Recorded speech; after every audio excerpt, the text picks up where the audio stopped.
court is now in session. You may be seated. May I proceed, Your Honor? Yes, please. Your Honor, before the court today, we have a matter of Commonwealth versus Lindsay. Represented by Attorney Kevin Reddington. The Commonwealth is represented by Assistant District Attorney Jennifer Sprague and Assistant District Attorney Shannon Buckingham.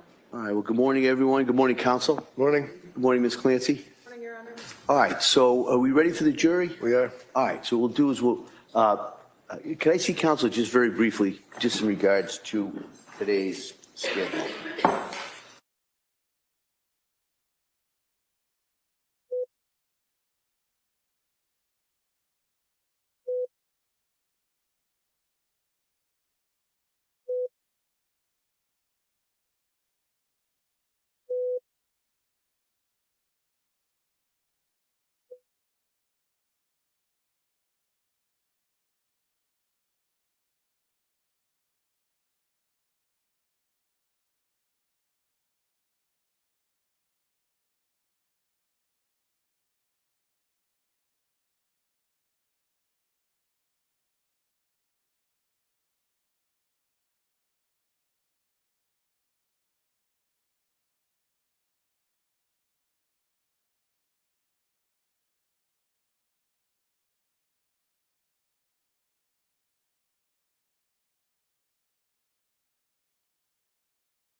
All right. Go with it. What's the next exhibit? What's the next exhibit? 292. LBBB.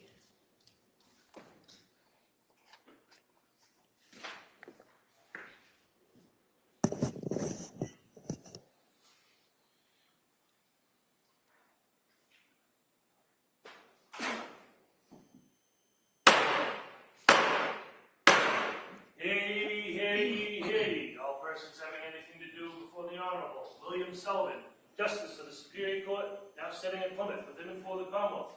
Draw near and give your attendance, and you shall be heard. Law and save the Commonwealth of Massachusetts. This court is now in session. Please be seated.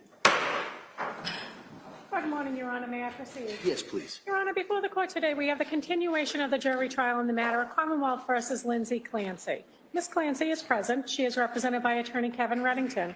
The Commonwealth is represented by Assistant District Attorney Jennifer Sprague and Assistant District Attorney Shannon Buckingham. All right, well, thank you, Madam Clerk. Good morning, members of the jury. I hope everybody had a nice weekend. And so what we're going to do, as we have done so many times before, I'm going to ask you those questions, and then we're kind of going to go over what today's schedule is, and then we'll get right back to the trial. So the first question: has any member of the jury read, seen, heard, or overheard anything from any source about any aspect of this case that would affect your ability to be a fair and impartial juror? Last question: is there any other serious matter of concern bearing on your service as a juror in this case that anybody needs to bring to my attention at this time? Again, Thank you so much for following those instructions. What we are going to do from the schedule today, if you remember on Friday, we were during cross-examination of Dr. Mack, who had testified Friday afternoon. We're going to return to the cross-examination, and the only difference is Dr. Mack is going to be available by Zoom here. We've had a couple other witnesses, so you all kind of know how that's going to work. So we're going to finish the cross-examination of Dr. Mack by Zoom. Commonwealth, if they have redirect question, and then we're going to continue with the Commonwealth's rebuttal. All right, and so just to kind of go back as far as the procedures that we followed, so the Commonwealth presented their case. Then after they were done, the defendant presented their case, and we're now on to the Commonwealth's rebuttal. All right, and when the Commonwealth's rebuttal is done, we're going to move to the next portion of the procedure process, which will be the closing arguments and the legal instructions. All right, so that comes after the Commonwealth's rebuttal witnesses. So that's kind of where we are at this point. And so as we go through today, I'll kind of keep you up to date in regards to the schedule for going forward. All right, so that's where we are. So at this point, I'm going to, we'll get Dr. Mack on the screen, and then it'll be Mr. Reddington continuing cross-examination. Yeah, please. Dr. Mack, could you please raise your right hand? Do you solemnly swear that the testimony and the evidence you shall give to the court and the jury in the matter now pending between the Commonwealth and the defendant at the bar shall be the truth, the whole truth, and nothing but the truth, so help you God? I do. Thank you, sir.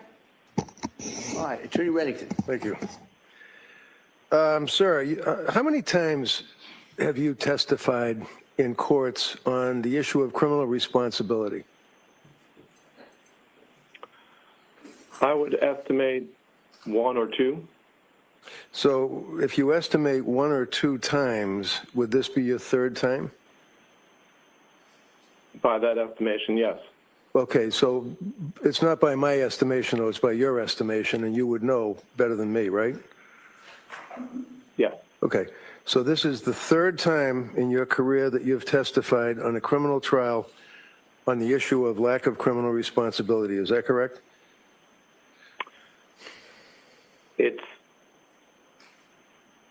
I know there are other times that I've created opinions. Oh, I'm sure. I'm not sure how many. I'm just asking about criminal responsibility. That's it. I'm talking about criminal responsibility. And I know there are other times I've created opinions, but I'm not sure that I've testified about them in the courtroom. So my question was simply, how many times have you testified in court on criminal cases regarding the issue of lack of criminal responsibility, and this would be your 3rd time, right? That is my recollection. Okay. And you have testified in court on behalf of various governmental agencies on other matters in addition to criminal responsibility, correct? Yes. And you are operating under the umbrella, if you will, of the Park Dietz conglomerate of a lot of expert witnesses that, as I understand, would parcel out cases to different people. Is that right? There are times that I do cases through Park Dietz and Associates. I can't speak to how many experts they have and exactly how they, as you put it, parcel things out. But over the span of my career, there have been times that I've done it when cases have been presented through Park Dietz and Associates, and times that I've done it through other entities. As I discussed the other day, I had a role for the state of Maryland, and at times, and in this case, there was a criminal responsibility trial that I was a part of when I had a role for the state of Maryland. So going throughout my career, it's been multiple different entities. You've also testified, since we're talking about it, in the state of Pennsylvania, right? What's your question? You've also testified, since we're talking about it, in the state of Pennsylvania, right?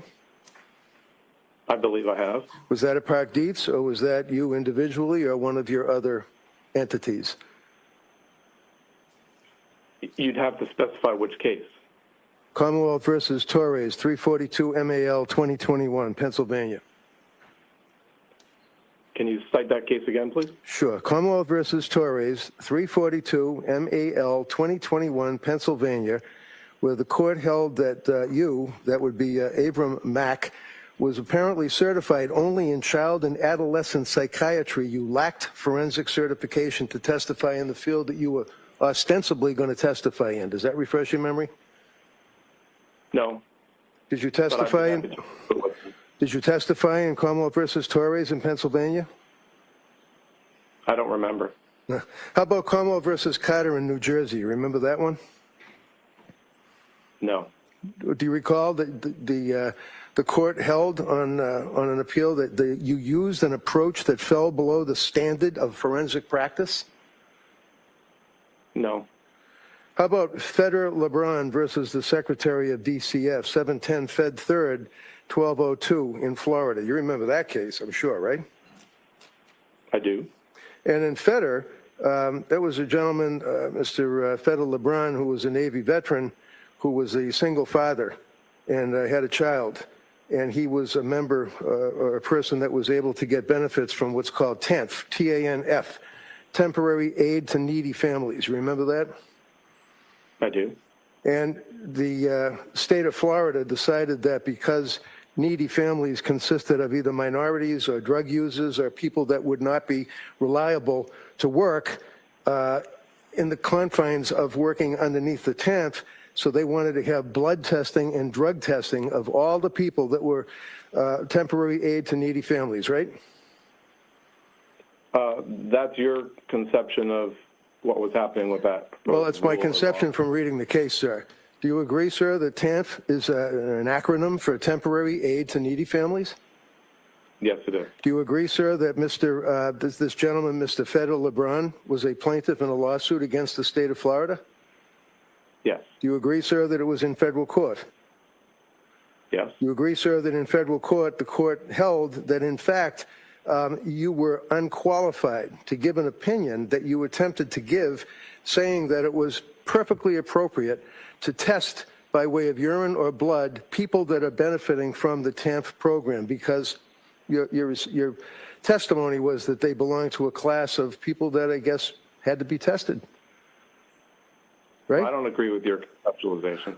Okay, so the court ultimately ruled that your argument, your testimony on behalf of the state of Florida, the government, and you indicated that TANF benefits, applicants for TANF were people that were involved with drug use, violence, and higher rates of suicide. Remember those words, those three words? The testimony that I provided. Do you remember testifying, sir, about the people that are the beneficiaries of the TANF program, people that need aid because of needy families, are people that should be tested by way of blood or urine, and your argument, sir, was because they are of a class that would be more likely to commit a crime or have suicide or drug use. Did you testify to that? That is not the way that that testimony or that report was presented. No, okay, I disagree. so your answer is no. Let's keep it that way. Your answer is no. So you recall, sir, that there was an appeal, and in fact, on the appeal, it was determined that, again, yet again, you were not qualified to offer a relevant opinion because, number one, you never studied the TANF population. Recall that? No, that is not the correct conceptualization. Says you. Number two, that you did not survey any data. Recall that, sir? Specifically in Florida is the nuance on that issue. And number three, that you had no research whatsoever on the data that you based your opinion on. Would you agree with that, sir? No. Do you agree, sir, that the court held that you relied on other researchers' studies and didn't make any effort whatsoever to form an opinion based on your own research? Do you agree with that? I don't remember the specific language of the court. All right, do you recall that ultimately your testimony was stricken?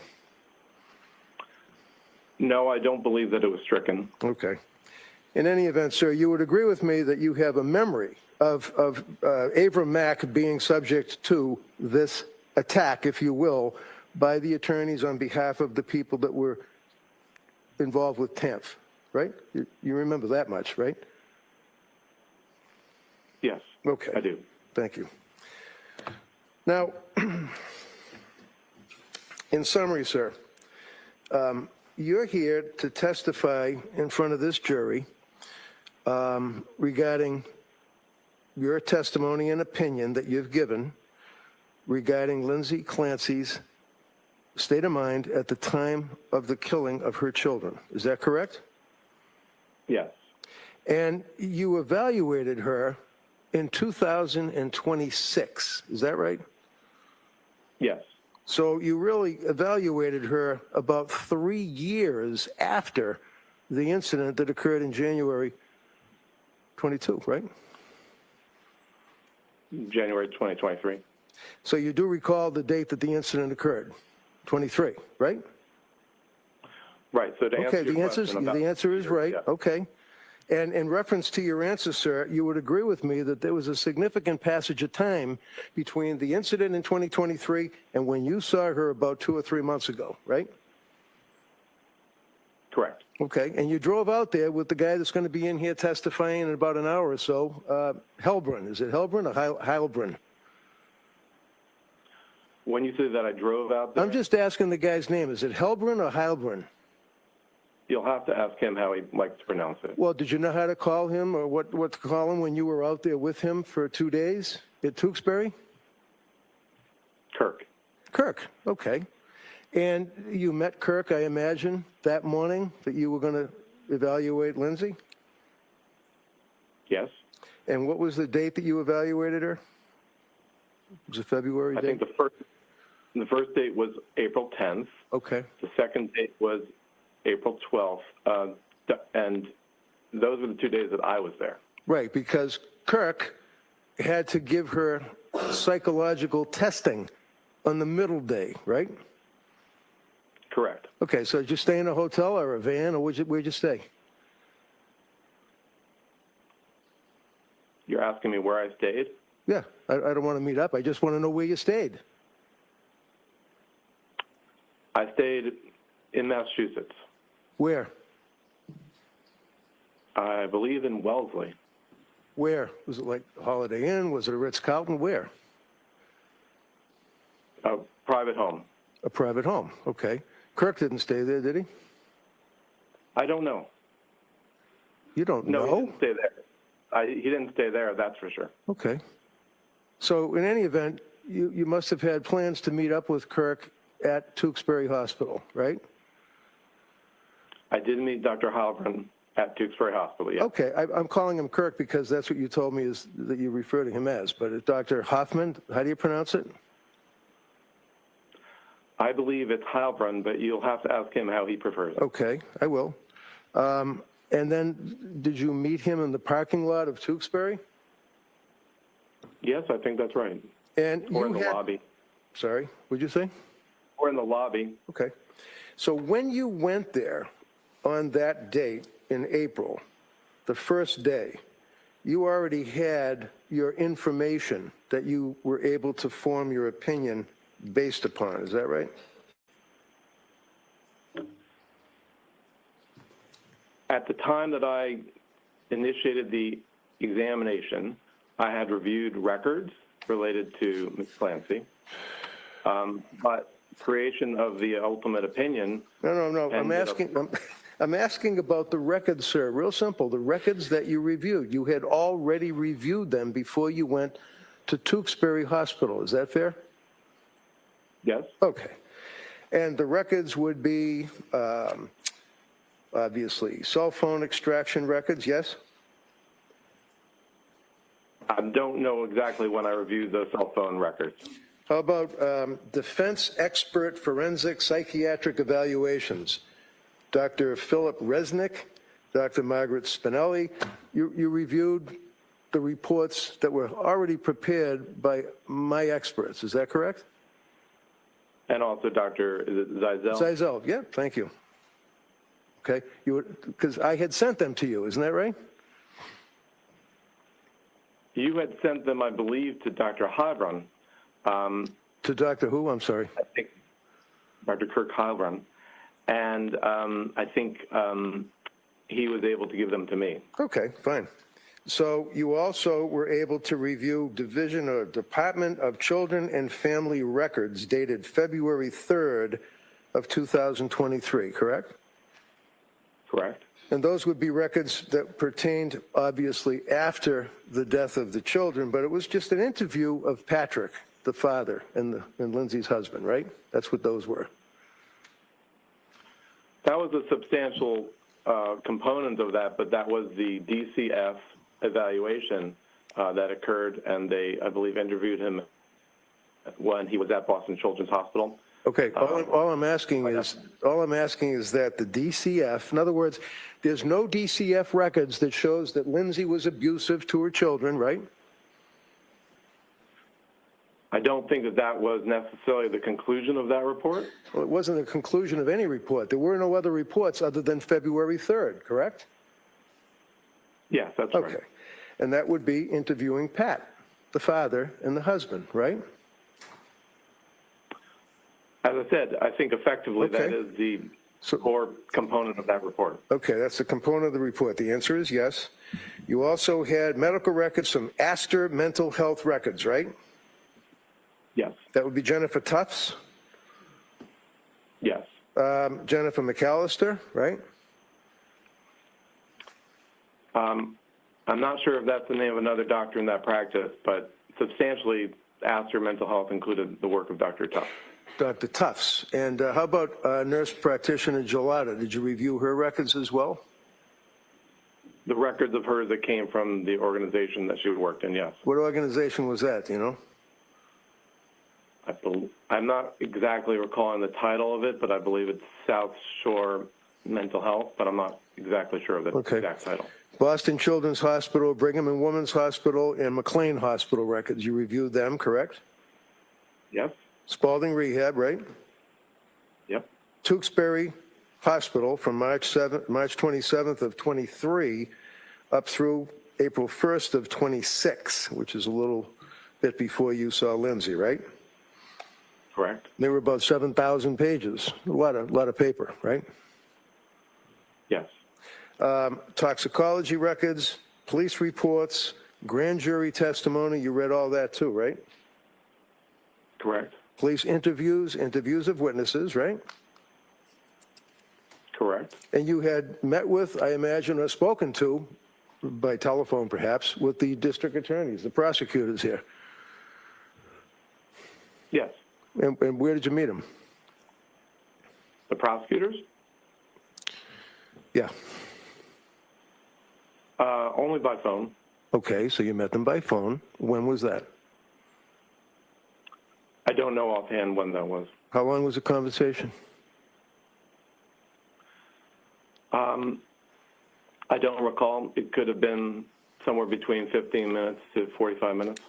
And basically, they told you that they wanted you to evaluate a defendant who had been indicted for triple homicide of her own children by the name of Lindsay Clancy. You knew that from speaking with them, right? Effectively, I knew that, yes. And, you know, I normally don't go there with expert witnesses, but it was fair game on Dr. Zeisel. How much money do you make a year on your forensic evaluations? It ranges over the years, several $100,000. Yeah. Can be a few. And a lot of that, More. I'm sorry, go ahead. No, go ahead. So a lot of that would be appointed cases or cases either from Park Dietz or some other warehouse that asks you to evaluate people and testify in the court, right? Or over the years, people contact me directly. Really? We're talking about over the last 15 to 20 years. Right. So when you were contacted by, strike that, did the DAs here call you or did you call them? I don't recall. Do you recall that they told you what a horrible case this was, that this woman killed her 3 children by strangling them? Did they tell you that? Sustained. Next question. Well, did you know what the factual allegations were of the case? Yes or no? Well, all the factual allegations, yes, I believe they were conveyed to me during a phone call. Yeah. Okay. And when you were engaged or retained through Park Dietz and Associates to work for the Plymouth County District Attorney's Office, I mean, that's fair to say. You were working for them, right? Effectively, I was retained by the district attorney's office, yes. All right. And let's talk the about Commonwealth. let's talk about confirmatory bias. You know what that is? Well, you were asking me the other day about the cognitive bias think tank, and we talked about how, as a part of my work in patient safety. No. This is working on- Doctor. I would like to be able Hold on, to doctor, please. Listen to the question and answer the question. Go ahead. Mr. This is confirmatory bias, sir, not a think tank talking about safety of anybody, okay? Confirmatory bias. Have you heard of that term? I have. And what does it mean? Well, if you're talking about the work in diagnosis in medicine, as I was getting at before, it refers to the idea that an individual has a idea as to what they're aiming for, and they gather information that accedes to that and that brings that point together. Okay.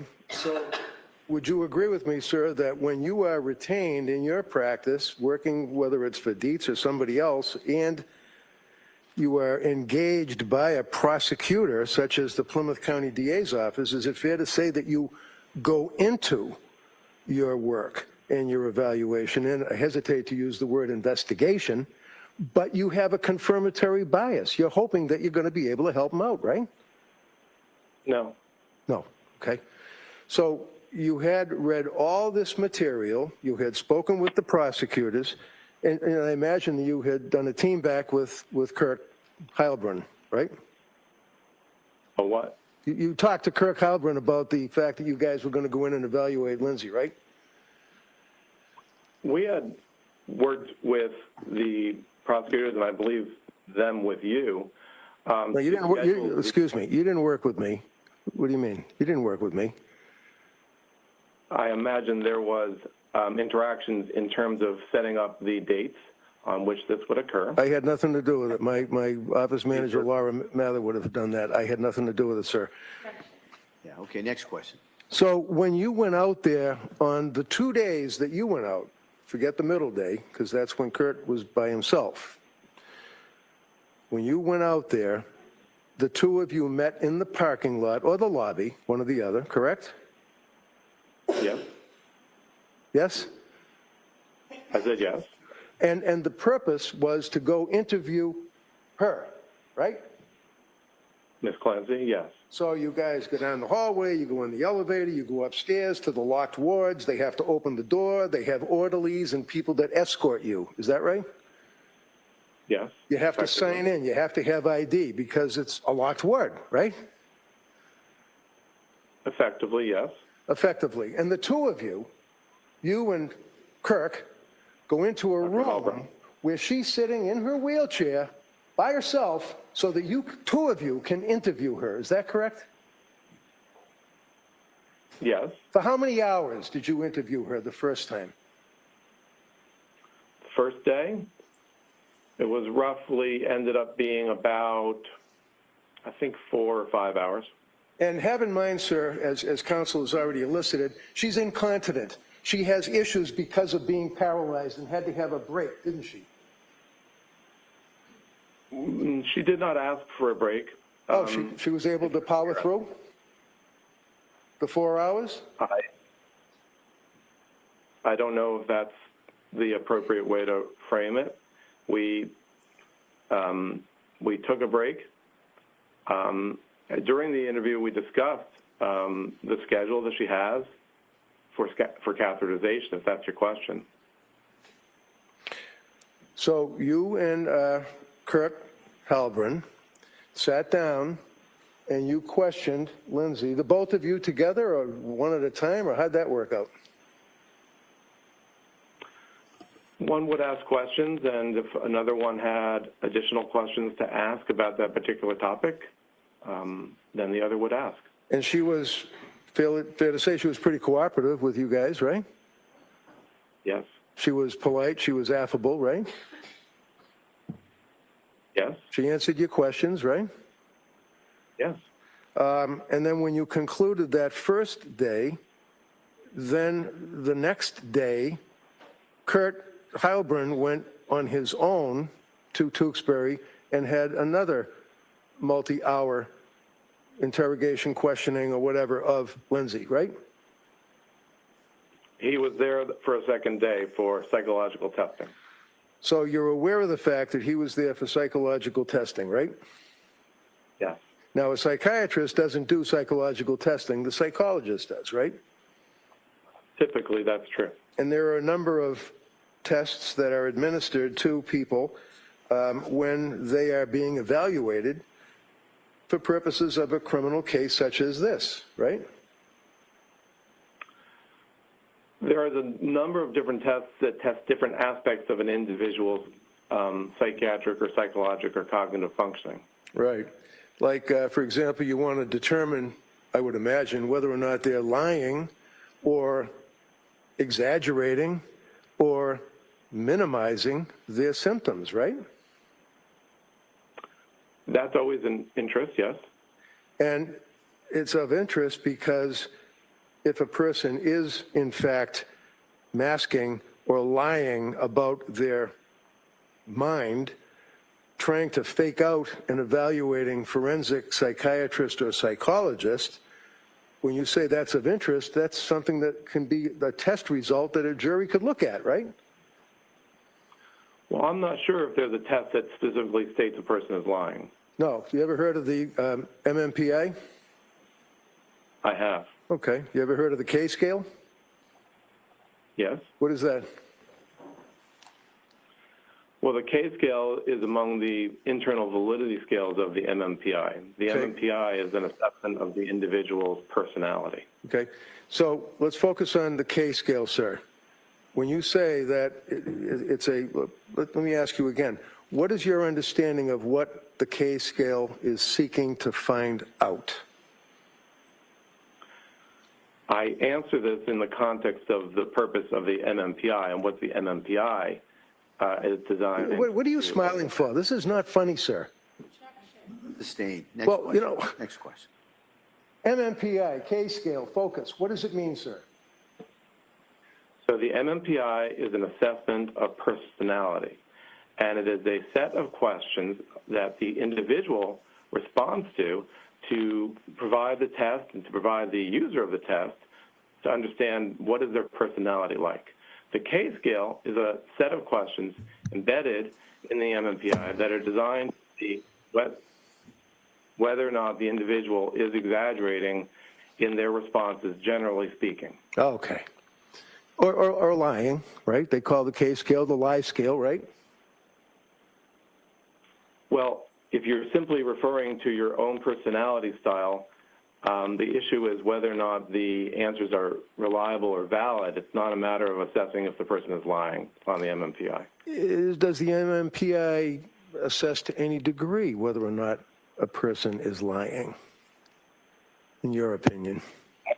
No. No? So let's stay with Dr. Mack's opinion on the K scale. What would that do? It would determine if somebody is not being truthful about their symptoms or they're exaggerating their symptoms?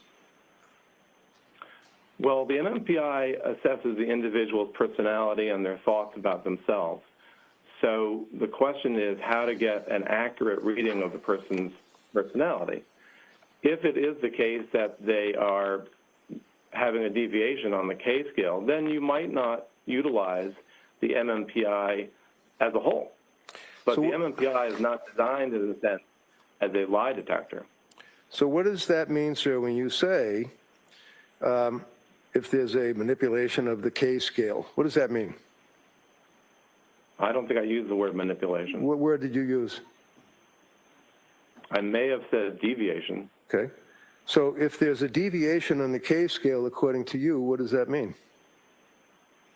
It may come to a threshold that the MMPI is not usable, and Because the users cannot gather information about the individual's personality as a result. Because they're lying, and it's not a reliable test, right? That's the ultimate consideration, right? Right. So it's not saying that Okay. the person is lying. It's saying that the test is not reliable. Because the person who's the subject of the test is not being, let's say, forthright. Is that fair? I don't know that it's always necessarily a conscious act. An individual, it simply reflects the tendency the individual has when answering the questions that are on that subpart of the test. Okay, so if somebody has been indicted by the Plymouth County District Attorney's Office for triple murder, and you are working for the DA, evaluating whether or not they are suffering from a mental disease or defect, would you agree with me, sir, that there may be a tendency for somebody to exaggerate their symptoms to try to paint a positive picture of themselves? Overrule. Not necessarily. Well, how about a little bit necessarily? I don't know that there's a relationship. Okay. So you are aware, regardless, that when Lindsay took the test for Dr. Kirk Halbrun, that there was no indication whatsoever of any malingering, exaggeration, or anything along those lines in that test. Would you agree with that? If you're talking about the MMPI, correct. That's what we've been talking about.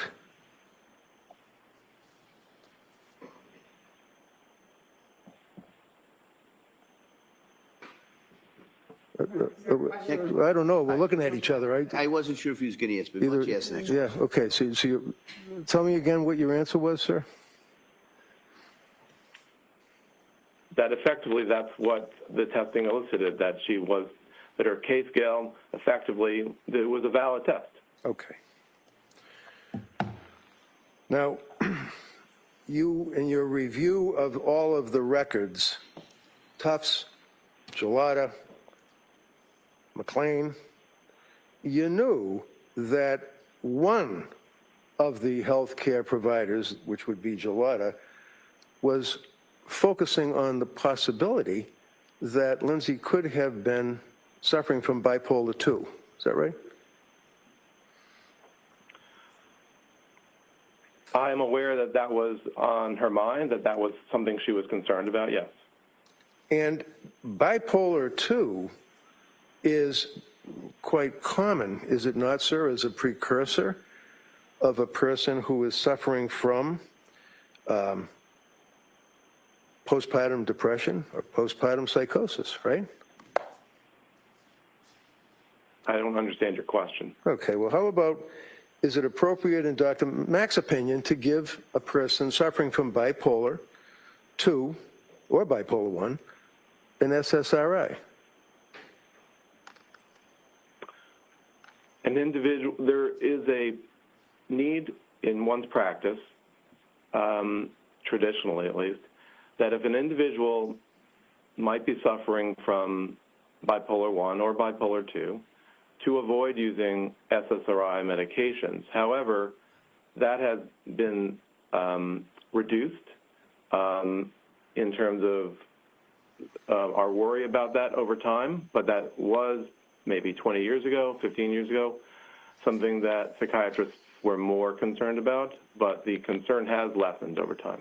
It has. So in your opinion, sir, it's okay to give a woman who is coming to you for help, who's been diagnosed with a bipolar 2, it's okay to give her the SSRI, in your opinion. Is that what you're telling this jury?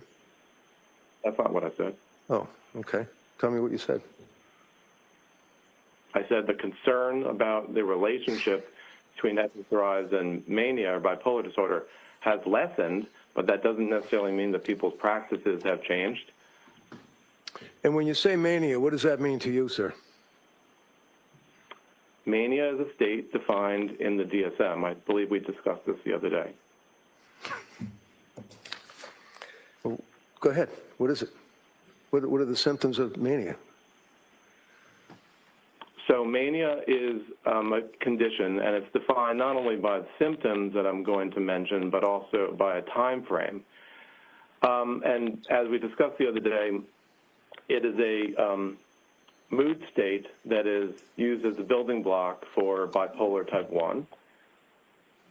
So one would need to see 7 days consecutive, and where the following symptoms, 4 at least of the following symptoms are present most of the day for all of these days. And that would include a thought process called flight of ideas. Secondly, distractibility. Thirdly, an engagement in activities that are pleasurable but have painful consequences. Rapid speech, or what we would call pressured speech. Pressured speech. Or rapid speech. Additionally, grandiosity and an exaggerated amount or excess degree of goal-directed behavior. And what is your, go ahead. Go ahead. What is your understanding, sir, of the symptoms of bipolar 2? So bipolar 2, well, we didn't finish the definition of bipolar 1, but in terms of bipolar type 2, one would need to have had a major depressive episode. I believe we discussed that the other day as well. And also one needs to have had what's called a hypomanic episode, which is similar to a manic episode, but lesser in terms of time course that's required, and only 3 out of the 7 symptoms are required. So bipolar 2, you would agree with me, sir, is in fact a major or serious mental illness, right? Yes. And your opinion, after you had your opportunity to go back again with Kirk on the 3rd day and interview Lindsay in Tewksbury Hospital, and how long did you interview her for the 3rd day, asking her questions? I'm not sure I remember. It was perhaps 3 hours. So after you completed your evaluation, you came to a conclusion that, in fact, Lindsay was suffering from a major mental disease or defect, to wit, bipolar 2. Is that correct? No. No. So why don't we look at your report and you tell me what your ultimate opinion was of your diagnosis of Lindsay after evaluating her, sir. I think I said this the other day that my Why don't you say it again, sir? Yes, I'm happy to. My opinion was that, and is, that she suffered from a major depressive episode, and that was a part of major depressive disorder. Well, looking at your report, sir, on your conclusions, would you agree with?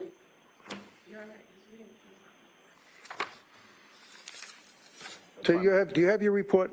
He's reading from the wrong report. Do you have your report, sir? Can I see it sidebar just for a second? It's not the wrong report.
So, sir, you would agree that your opinion on page 35 is that at the time of the incident, that Lindsay Clancy was suffering from a mental disease, and then you have the opinion, however, she retained substantial capacity to appreciate the wrongfulness or criminality of her conduct. Is that correct? Did I read Yes. that right? And the mental disease from which she suffered, in your opinion, was a mood disorder, major depressive episode. Is that right? Yes. And you further opined that she may have also had an anxiety disorder that preceded or continued to be present while the major depressive episode proceeded through January 24th. Is that right? Yes. Okay. Now, you're aware that she has been at Tewksbury under a particular diagnosis of a mental disease or defect, right? Yes. What is that? I believe it's adjustment disorder. Adjustment disorder. Is it not your understanding, sir, that she's suffering, according to diagnosis, bipolar disorder? I think well, you'd have to show me where you're referring to. So did you have a chance to review Dr. Helbrin's report? I did. And do you know what Dr. Helbrin's opinion was of the In terms diagnosis? of, Diagnosis. yes. What was it? I think he made a diagnosis of bipolar type 2. So you have nurse practitioner Gelada, who, as a treating practitioner, indicates that the diagnosis possibly is bipolar disorder, correct? I don't know that she used those terms, but I know that she was concerned about the possibility. And you know, because you've obviously read and incorporated into your report Dr. Resnick's opinion, correct? Correct. And what is Dr. Resnick's opinion, sir, to your understanding? In terms of the diagnosis, Yeah. bipolar type 2. Okay. How about Dr. Zeisel? You also had access to and incorporated into his report, your report, his diagnosis. What was that? Now, offhand, I don't remember what his diagnosis Okay. was. How about Meg Spinelli? Did you have a chance to review her report and incorporate that into your report? I reviewed her report. Do you know what her diagnosis was, sir? I believe it was bipolar type 1. Right. So with all of the various healthcare providers that have an opinion of bipolar type 1, would you agree that that is a very strong indicator that a person could very well be suffering from postpartum depression?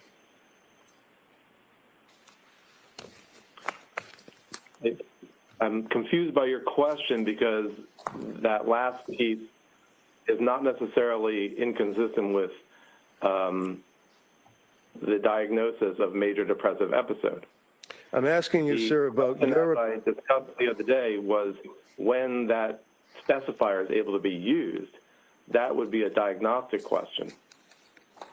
So with the understanding that nurse practitioner Gelada is bipolar, or looking at bipolar, that Zeisel report, you don't know or recall what it is, but you incorporated it into your report. Dr. Resnick is bipolar too.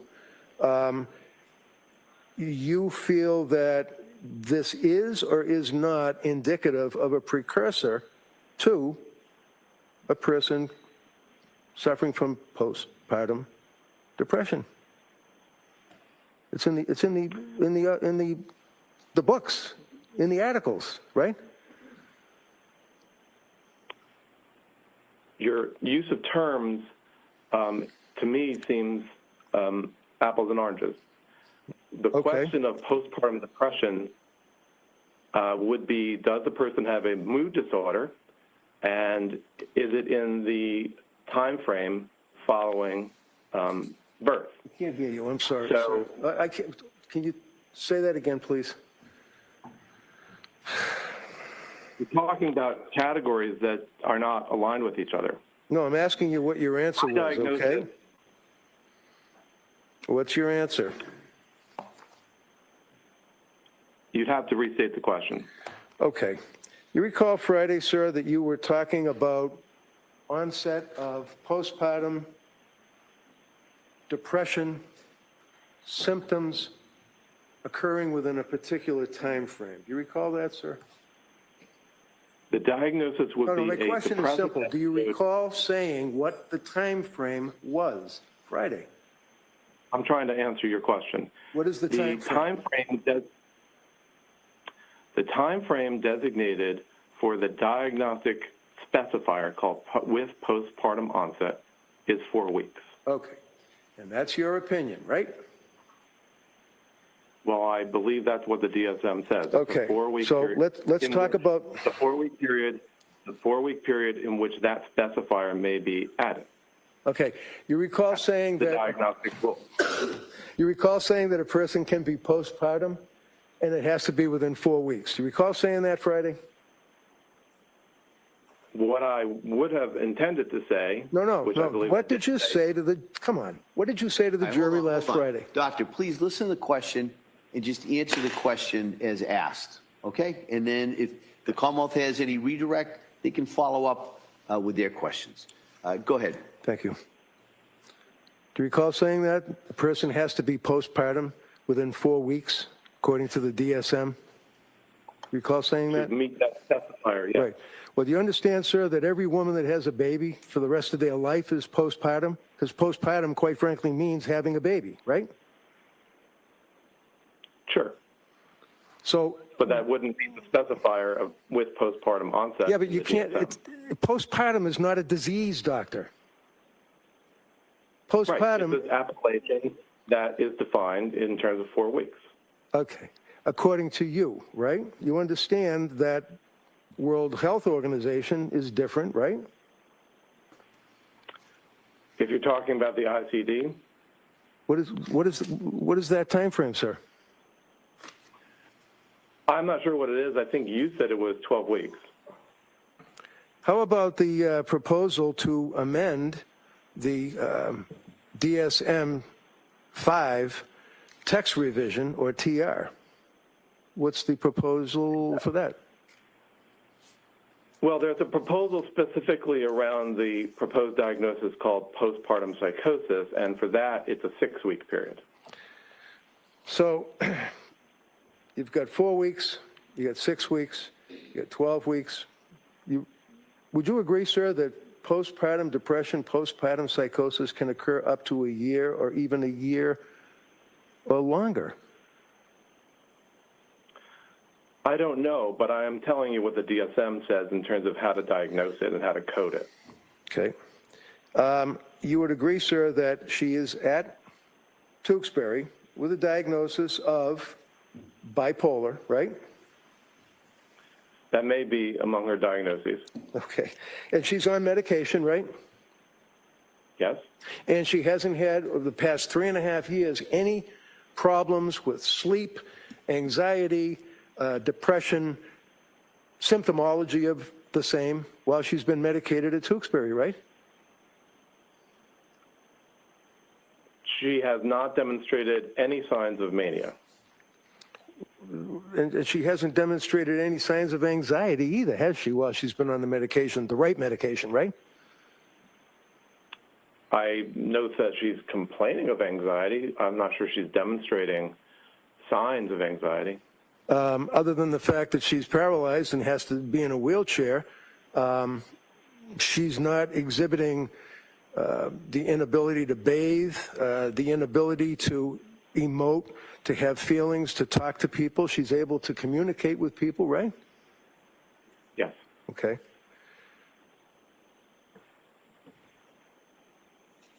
Do you know what medications that she's on while she's at Tewksbury?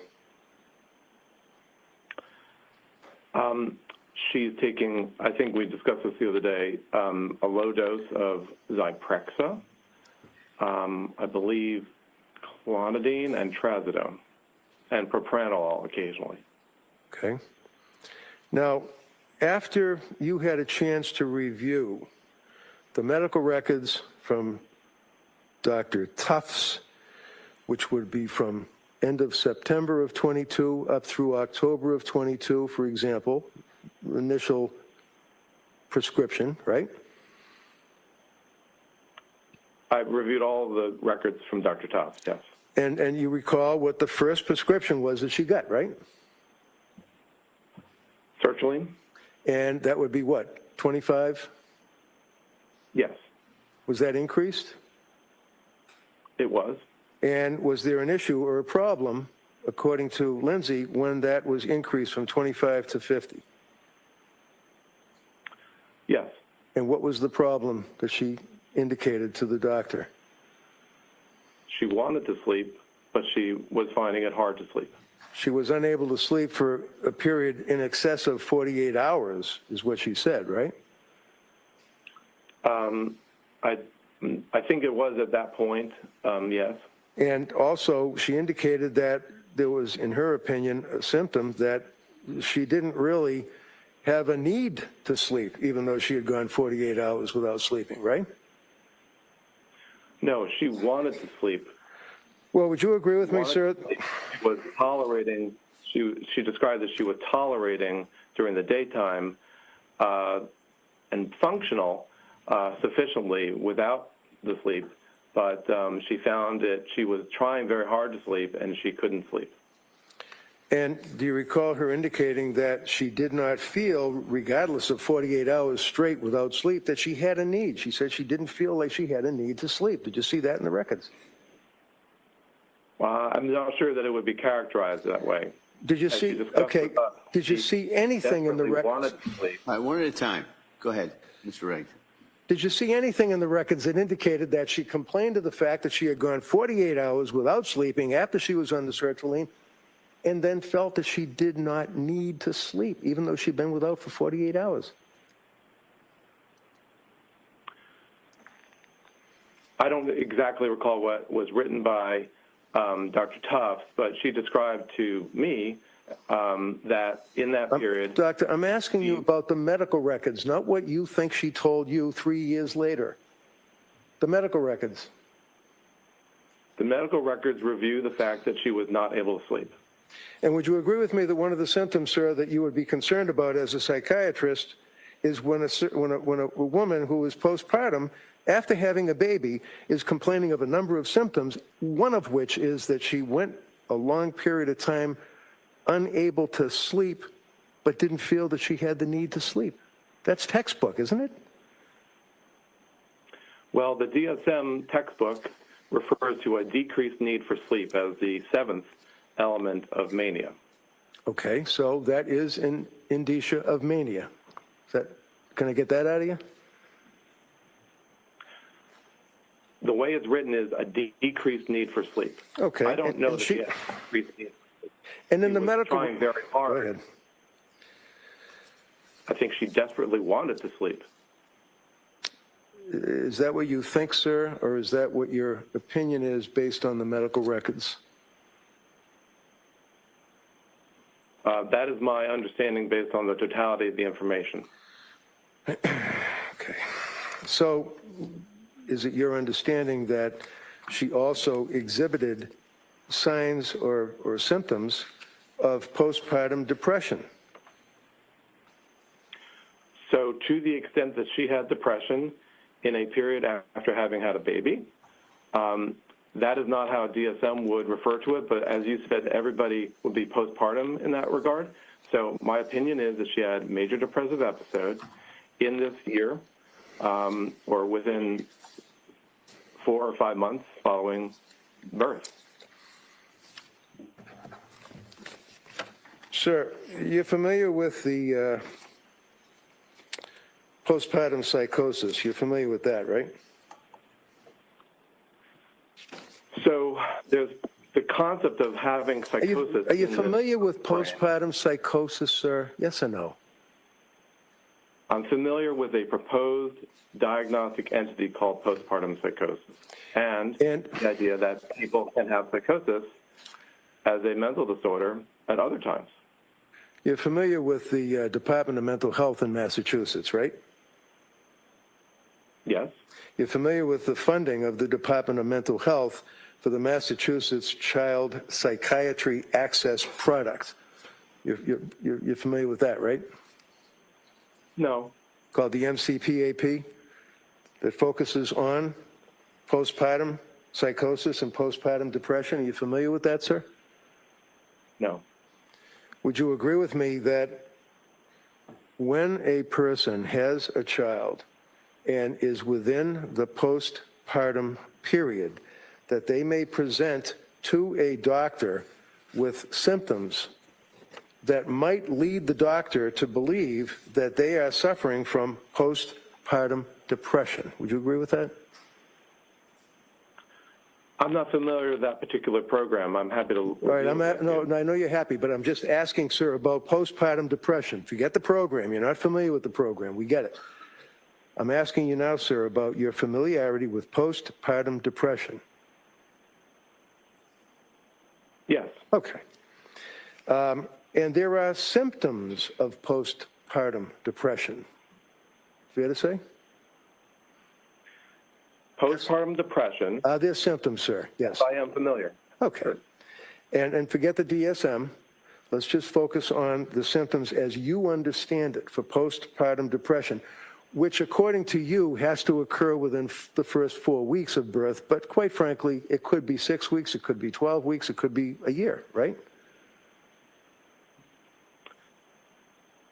You said forget the DSM, except that making diagnoses in psychiatry requires an authority, and we utilize, in this country, the DSM.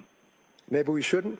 So, All right, sustained. Next question. So you're familiar, sir, you're not familiar with MCPAP for mothers in Massachusetts. You're not familiar with that subsidiary of the Department of Mental Health, right? no. Are you familiar with the Department of Mental Health postpartum psychosis provider training? In other words, what the LISCWs are learning and what the psychologists or psychiatrists working for the DMH are learning about postpartum depression, postpartum psychosis. Are you familiar with those standards? No. How about the Edinburgh postnatal depression scale? We talked about that Friday. You're familiar with that, sir? I am. But you don't feel it's important. You think the regular GAD scale, general anxiety scale, is sufficient, I guess, right? I don't think I said that. Oh, okay. So do you think that the Edinburgh postnatal depression scale is important as a tool for a diagnosing physician dealing with a woman that's within the time frame and exhibiting symptoms of postpartum depression? Yes. Okay. So what was Lindsay's scale, if you know now? You had the weekend, I imagine, to look it up. I don't offhand know what it was. Okay. So if I offhand told you that it was pretty much off the chart, would that have any impact on your opinion as to the utility of the postnatal depression scale that was administered to her? No, sustained. I mean, overruled. Let me ask. Sorry. It's a scale that elicits distress, which she had, and it elicits depression, which she had. And it's not just limited to distress and depression. It's focused on, and again, I'll read it, the Edinburgh postnatal depression scale, right? Right. So, no, the answer's right. She had diagnosis of depression. She was being treated for depression. All right. So you, in any event, you don't utilize, apparently, the EPDS, right? You don't utilize it in your practice, whatever that may be. Correct. Okay. Not that I'm against it. I just haven't had the opportunity to use it in some Right. time. Just like you think that, an episiotomy is a tear, I guess, when a person has a baby, right? I'm sorry?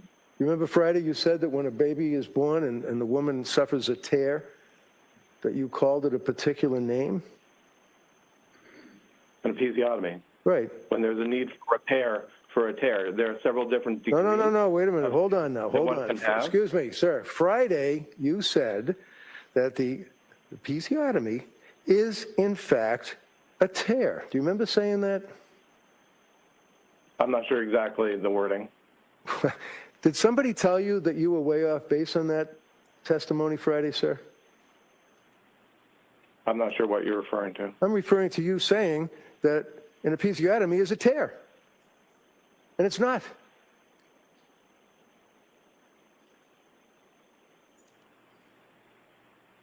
And, Your Honor, is there a question before the witness? I already asked the question. I'm looking at him staring back at me. All right, why don't you The last, just, hold on. Well, you can rephrase that.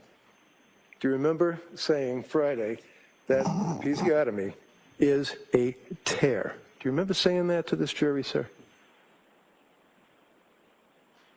Uh, I don't remember the exact words that I stated. Okay. Did anybody After a tear. Did anybody over the weekend tell you that in fact you were wrong and that it is a surgical procedure and that a natural tear has nothing to do with that procedure other than repairing? Anybody talk to you about that at all over the weekend? No. Okay. No. So you would agree with me, at least, that postpartum depression, even though you don't use the EPDS, does have symptoms that a doctor would consider if a patient came to him or her for help, right? Yes or no? So- Yes or no?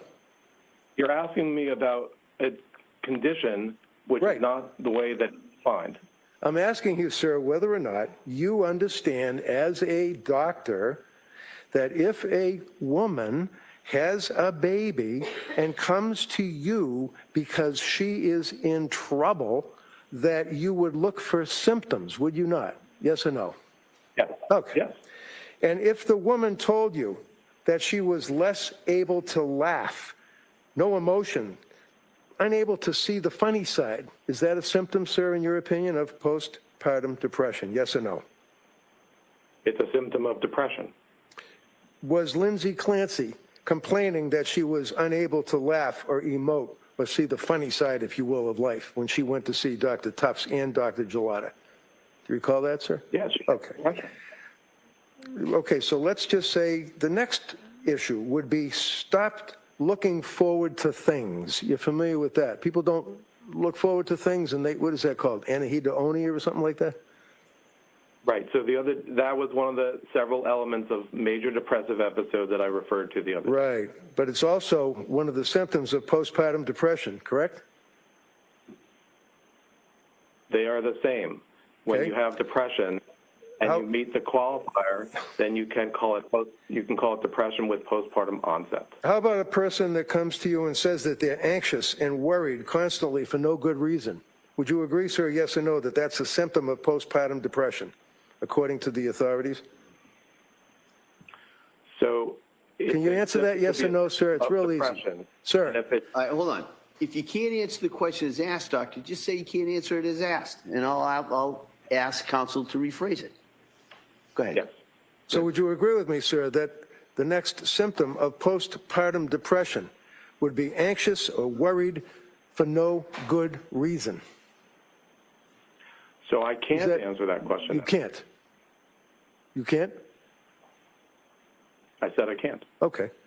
Was Lindsay Clancy expressing to the doctors and the nurse practitioners and the LICSWs or whatever on the medical records that she was anxious and worried on a daily basis for no apparent reason? Yes. Did Lindsay Clancy also indicate that she would have episodes of fear or panic for no good reason? Yes. Did she also indicate, sir, that she was overwhelmed by life, basically, overwhelmed? Yes. Did she also indicate that she was so unhappy and worried and anxious that she had trouble sleeping? Yes. Did she indicate that she was sad or miserable and unable to enjoy things like family, friends, society? That is a symptom that progressed as those months moved on, yes. Sure did. Did she also say that she's unhappy? She was so unhappy that she was crying on a daily basis. Yes.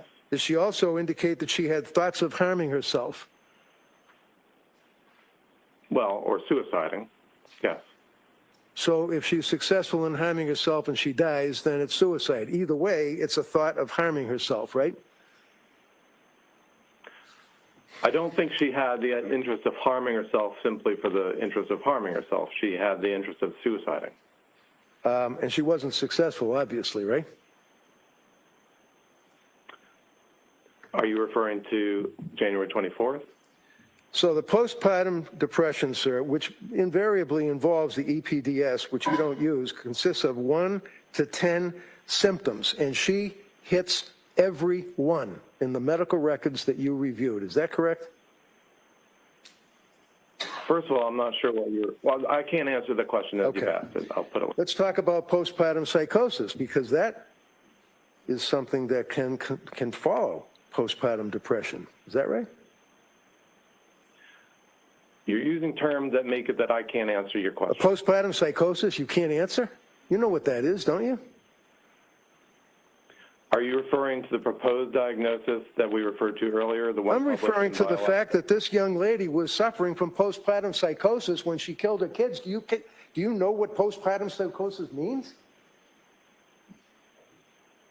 So there is a observation that a person may have psychosis, or there is the proposed diagnosis that we referred to the other day. Let's do this. Symptoms of postpartum psychosis. Number 1, hearing voices. Would you agree, sir, that hearing voices is indicative of having a symptom of postpartum psychosis? You're referring to a condition or an illness called postpartum psychosis, and I don't know that I can answer questions as a psychiatrist based on that. Would you agree, sir, that when a person is suffering from postpartum psychosis, you understand that term, do you not? When we elicit, Do you understand the term postpartum psychosis? It's real easy. Do you understand that term? It's actually not easy. It's serious, but when we do elicit psychosis after a birth, we take it very seriously. Typically, Who's we? Who's we? We take it seriously. Well, Who's we? We psychiatrists, I as a psychiatrist. Yeah. So would you agree with me, sir, that when you are diagnosing, if you do, a patient that's coming to you for help after having a baby, so it's postpartum, and has been through, let's say, postpartum depression, and is now complaining of hearing voices or a voice commanding her to act, that is a symptom of postpartum psychosis, yes or no? Is it? That would be psychosis. I don't know exactly, based on your hypothetical, as to whether it would count as the proposed postpartum psychosis illness, disease, but it certainly would be a concerning symptom or sign. Okay, so if you had administered the Edinburgh test, that is something that may have assisted you in evaluating the claim that the person is hearing voices, because that's one of the things that you would be concerned about with a patient, right? You're always concerned if you're encountering somebody who's hearing voices, especially if they're new. Especially if they're a mother, right? Anybody. How about thought broadcasting? You ever heard of that? Yes. Okay. How about a patient that says that they're worried about hearing voices, and they're worried that people such as teachers could hear the voices in their head? Is that something that would concern you? Yes. How about if the person was afraid that somebody is able to hear the voices in their head and would call the police or DCF and they'd lose their kids? Is that something that would concern you? Hypothetically, yes, it would be a concern. How about actually in this case with Lindsay Clancy? Did you come across that in all of your investigation?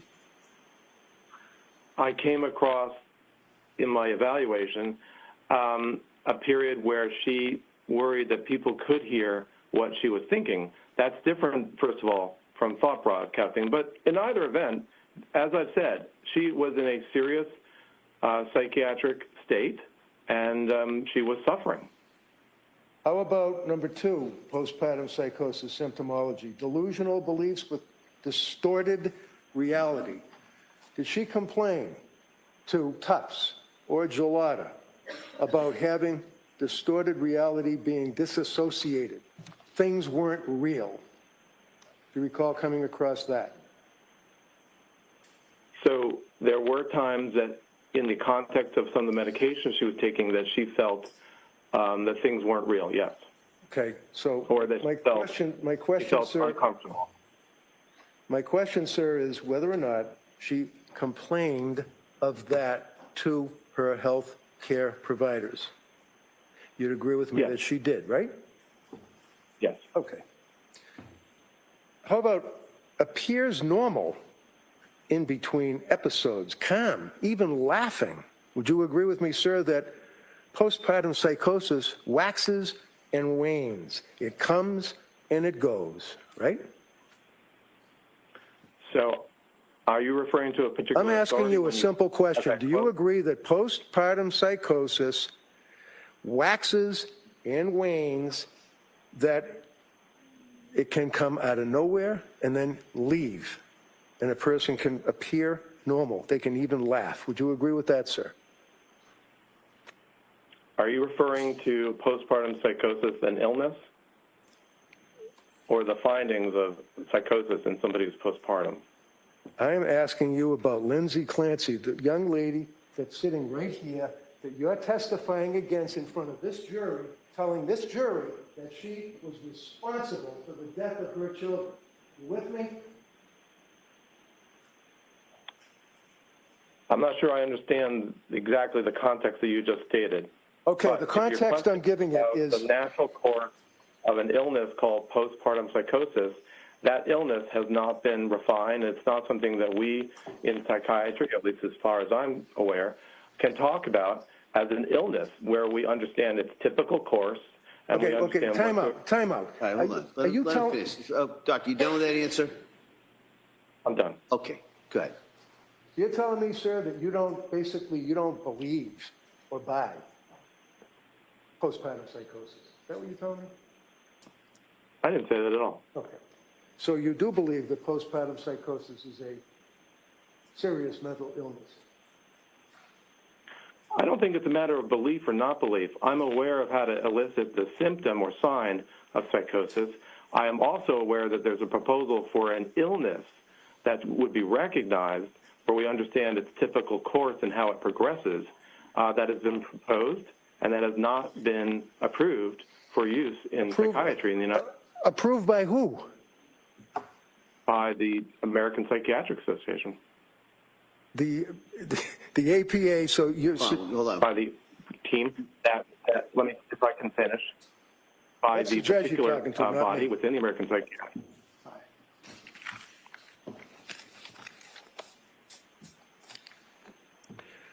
do you agree that postpartum psychosis is a legitimate disease or defect? Yes or no? When you have a symptom or sign of postpartum of psychosis at any time, but particularly in the postpartum period, it is a legitimate finding and something to be concerned about and to treat. Okay. And when you say within the time frame, you're referring to the Dr. Mack time frame of 4 weeks, right? No, I think, as I said, any time that a person has psychosis. Okay, so The issue about 4 weeks has to do with how we would diagnose it or what wording we would use to diagnose it, but that doesn't have to do with the reality of the individual. okay, so any time that there is a psychosis, and if it's postpartum, you would agree that you can put the two words together and it's postpartum psychosis, right? You would not utilize that in your diagnostic terminology. Okay. Well, you would agree, You sir, would see that it and you would be concerned you would- about it. According to the DSM, you would not All right, utilize hold- that. I'm sorry. Doctor, if you could repeat that answer. We had some problems following it. Go ahead. So the presence of psychosis is always of concern, especially if it's new onset. To the extent that we are talking about the proper terminology of labeling something, whether it is postpartum onset or not, the DSM provides guidance as to the time frame. That is different than my saying that it is a not serious condition.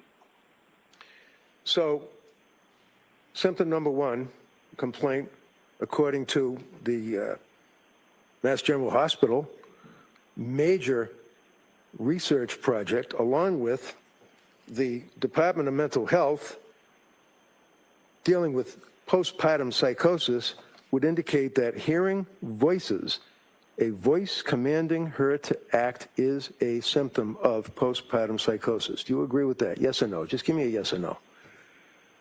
I can't answer that. Okay, the answer is no. The answer is no. All right, he just doesn't agree with it. Next question. We answered these questions several times. Really? Overruled. We're going to let him ask that question if you want to ask that again. So let's move on, sir, so we don't fight over number one. How about number two?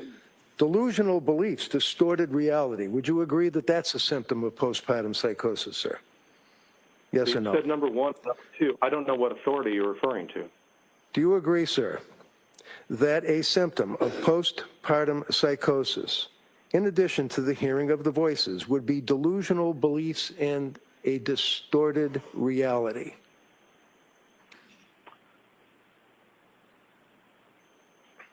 I can't answer because I still don't know if you're referring to the phenomenon of psychosis or you're referring to some illness. I'm referring to the illness that Lindsay Clancy was suffering that's in her medical record, sir, that you tell this jury you read. That's all I'm asking. Well, I didn't find any evidence of psychosis in her record. Okay. Other than... Was there any was there any indication that she was hearing voices? Did she complain about that, sir? Yes or no? She complained about intrusive thoughts, Okay. if that's where you're referring. How about the delusional beliefs and distorted reality? Do you recall her complaining about distorted reality, sir? Yes or no? I'm not sure she used those terms. If you're referring No, to... never mind what I'm referring to. Your answer is no, right? No, she did not display psychotic features. I didn't ask about psychotic features. I'm asking you about delusional beliefs and distorted reality, doctor. That is a type of psychosis. Okay. So I didn't see any evidence of any psychotic features throughout the medical records. So it's your understanding from reviewing her medical records that Lindsay never indicated that she was not participating in reality, that she was in a disassociated state, that she was out of touch with reality. You're telling this jury you never saw that?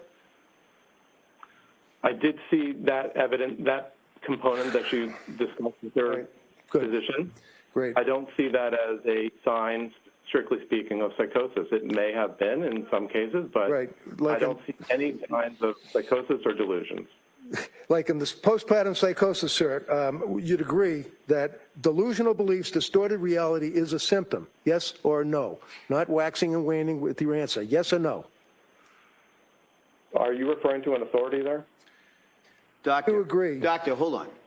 Here's the way this works, all right? You don't really ask a lot of questions. You answer the questions, all right? If I told you before, if you can't answer a question the way it's framed, just let me know, and I'll tell counsel to frame it in a different way, all right? So that's the rules. That's how it works here. So go ahead, Mr. Reddington. Thank you. Would you agree, sir, that a symptom of postpartum psychosis with a woman who is coming to a physician for treatment indicates that they appear to have normal periods between episodes of disassociation where they're calm, they're even laughing, and they can drive cars, they can talk to people, they can use telephones, all of that, right? It would be, that description may be of other things, but it's not necessarily of psychosis.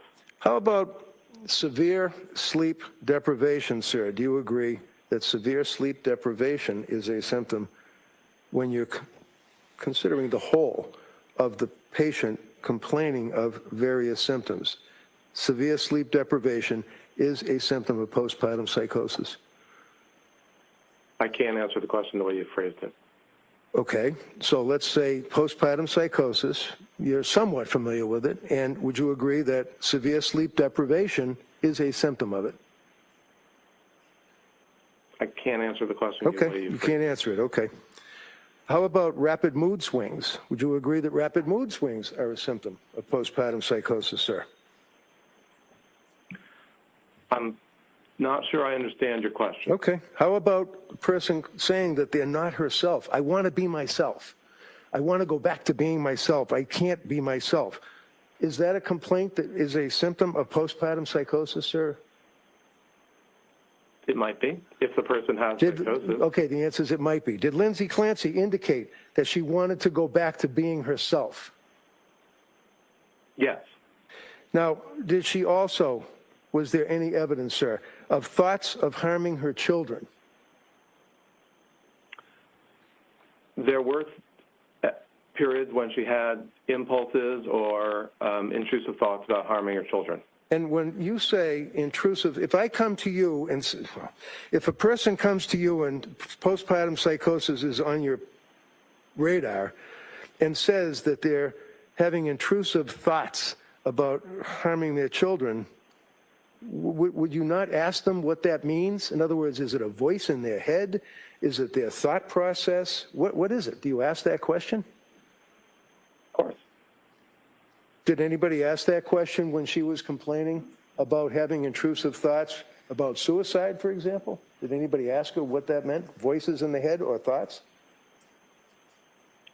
I believe that the clinicians at McLean, at Mass General, Dr. Gelada, Dr. Tufts all asked about, or all made inquiries to understand the nature of her suicidal ideation. Do you believe that based on your review of the medical records and based on your review of the numerous cocktail of drugs that were prescribed to her, that she received good medical care from Gelada and Tufts? No, ruled. I don't have an opinion on that.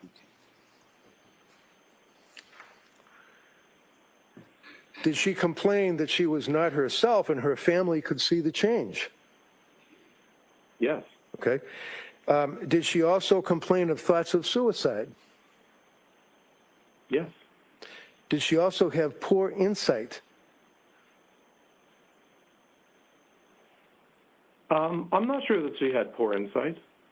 Well, if you are looking at postpartum psychosis and the symptoms are 1 through 10, if a person is complaining to you as a doctor, and when I say complain, I don't mean complaining, I mean that's medical language, that they're complaining or giving you a symptom, of 1 through 9, that is a very, very strong indicia that the person is suffering from postpartum psychosis, is it not?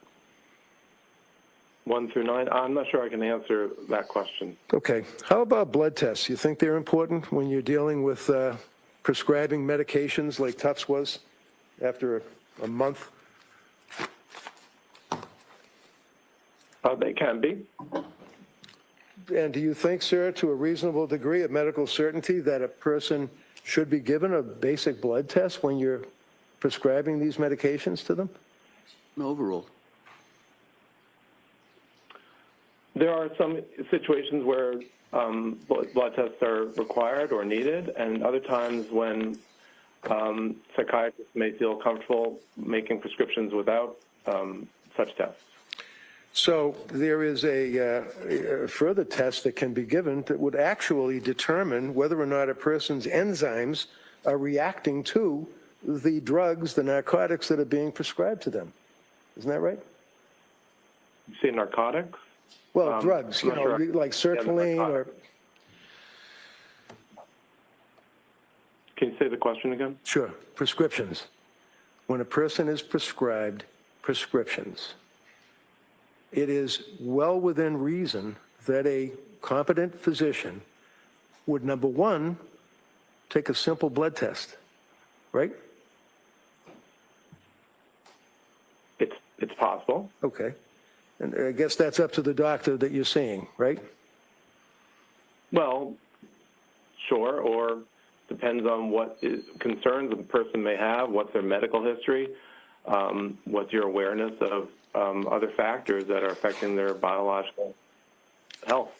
So let's take Lindsay Clancy. Depends on which medication we're talking about also.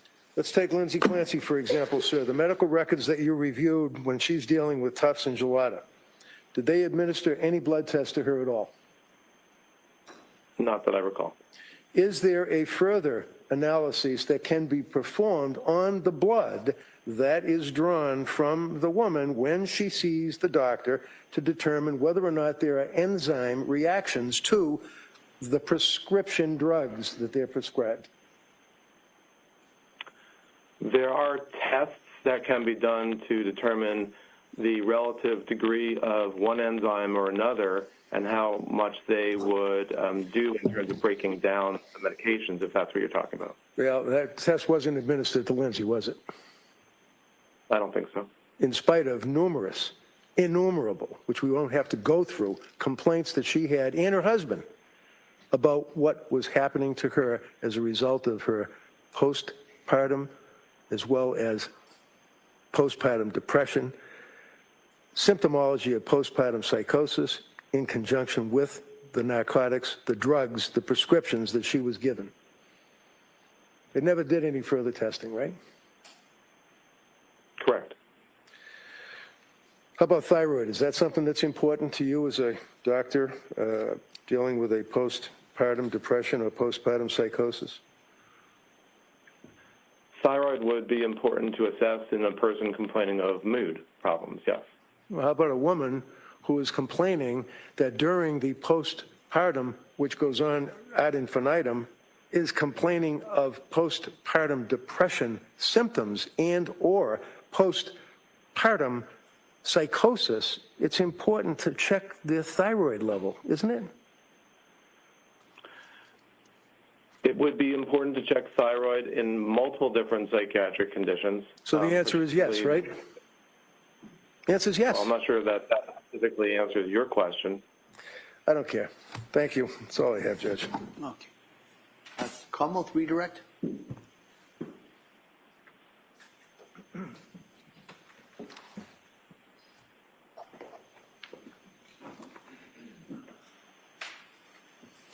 Good morning, Dr. Mack. Now,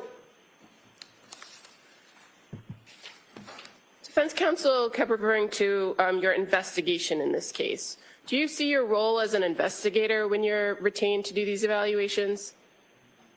No. And in fact, you are evaluating for a specific question, correct? That's correct. And in your evaluation in this case, you were asked to focus on the mental condition of Lindsay Clancy at the time of January 24, 2023, right? So, excuse me, he's able to answer yes or no, but this is direct, so I'm objecting to the leading. I'm going to allow just to kind of focus to the area, and then we'll go from there. Go ahead, counsel. Thank you. You can answer that question. Yes. Now, were you provided the information that you reviewed? Yes. And were you aware where that came from, whether it was the court or the district attorney's office or from defense? I am not necessarily aware of the origin of any of the documents that I reviewed, only that I did review them and I did possess them. And as far as the timing of when you were retained in this case, I believe your testimony on Friday was that your memory was early 2025 you were retained. Is that right?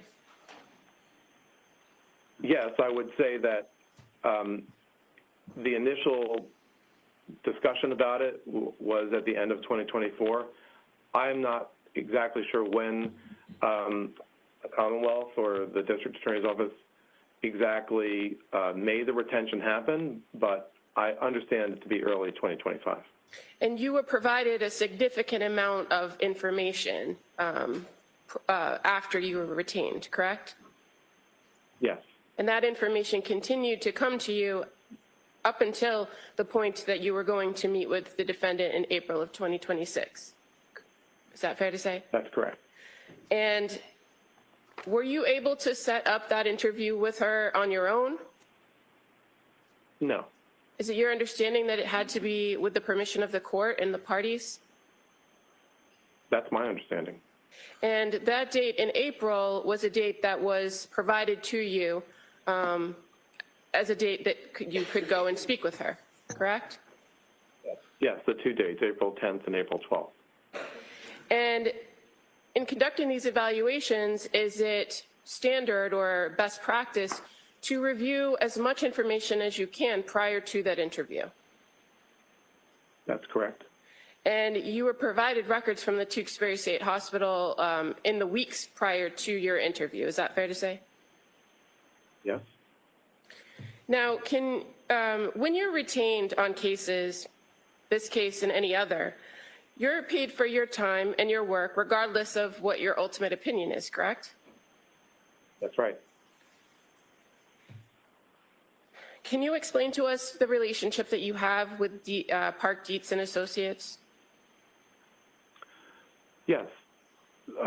There are times that attorneys around the country go to Park Dietz and Associates seeking or asking if they have an expert in a particular field, and Park Dietz and Associates may be able to propose one expert or another who might be able to help that attorney or law firm. And so in your relationship with that company, you are simply an independent contractor, or are you employed by the company? Independent contractor. And fair to say, there's not kind of a group email that somebody can send out asking for experts on all these types of areas in which you testify, right? No, the Park Dietz and Associates would go to individual experts that they think might be appropriate for one or another case given the topic.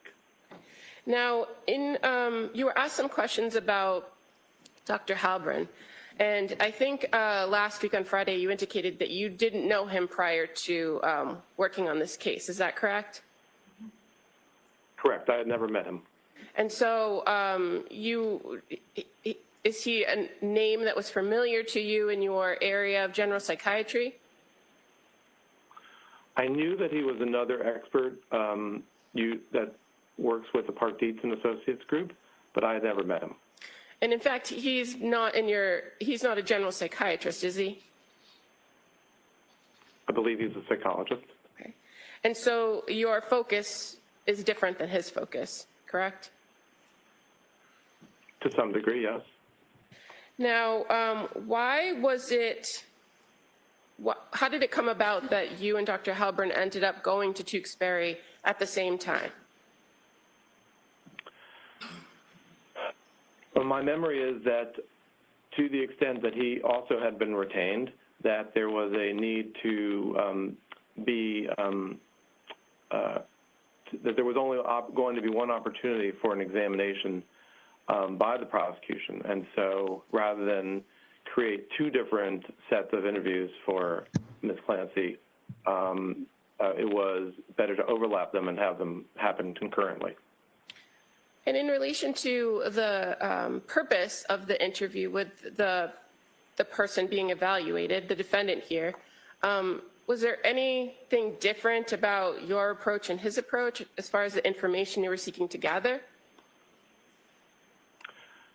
Generally, no. As has been mentioned, he went ahead and did psychological testing on the second day. But other than that, it's still the same topic, the individual's mental health. And in regards to that particular, those days that you were there, it wasn't just you and Dr. Halbrin in the room with the defendant, correct? That's right. Who else was in the room? One person who served as a videographer, well, two individuals who served as videographers. Do you know who retained the videographer? I don't. And you're aware that Ms. Clancy was also on a one-to-one, so was there a staff member from Tewksbury close by, if not in the room? Close by, but not in the room. And the person who was conducting the video, they were in the room running the video the whole time? That's correct. And fair to say, as it pertained to taking breaks, you and Dr. Halbrin offered the defendant multiple opportunities to take a break, correct? Yes. And we made it clear that we could take a break anytime. And she repeatedly declined a break, right? I recall that, yes. Okay. And that would be contained within the video, that was running throughout the course of your interaction with her, correct? Yes. At this time, Your Honor, I'd like to present as the next exhibit the recorded interview with the experts. All right, I see counsel at sidebar.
That'll be exhibit, yes. Okay, no objection? No. Dr. Mack, on cross-examination, you were asked about the LeBron case that you were involved in. You recall that line of questioning? I do. And in that case, you were retained by the state of Florida. Is that right? Yes, the executive office of the governor. And you offered an opinion in that case, correct? Yes. And was that testimony or by way of a declaration or a report? It was a report, and then there was a deposition. And so you were part of a hearing with the court in Florida to determine whether your ultimate opinions could be considered in the case, correct? I don't think that there was a specific separate hearing as to that point. Okay. My recollection is that in the phase of a summary judgment proceeding, that the use of my testimony was discussed in the summary judgment documents from each side. And then ultimately, your opinion wasn't utilized by the court, right? If I recall the statement of the court in the document, it was that Dr. Mack is not an expert in this case, or it may have said Dr. Mack is not a qualified expert in this case. And why was that? My recollection of the case, which is now almost 15 years ago, was that the information that I was aware of in terms of the rate of substance use in individuals who received TANF was nationwide and was not specific to Florida. And the issue was a Florida TANF case, right? Having to do with residents in the state of Florida. So as far as the limitations there and your testimony in these types of cases could be nationwide. In that particular case, it was just that you didn't have enough information about the residents in that state, correct? Well, that was Okay, if you can answer that, and then go ahead. my understanding is that that was one of the elements by which the court determined or made the statement that it did. Okay. And you were offering some opinions about your expertise in the area of addiction during that time period, correct? Yes. Okay. Had nothing to do with criminal responsibility.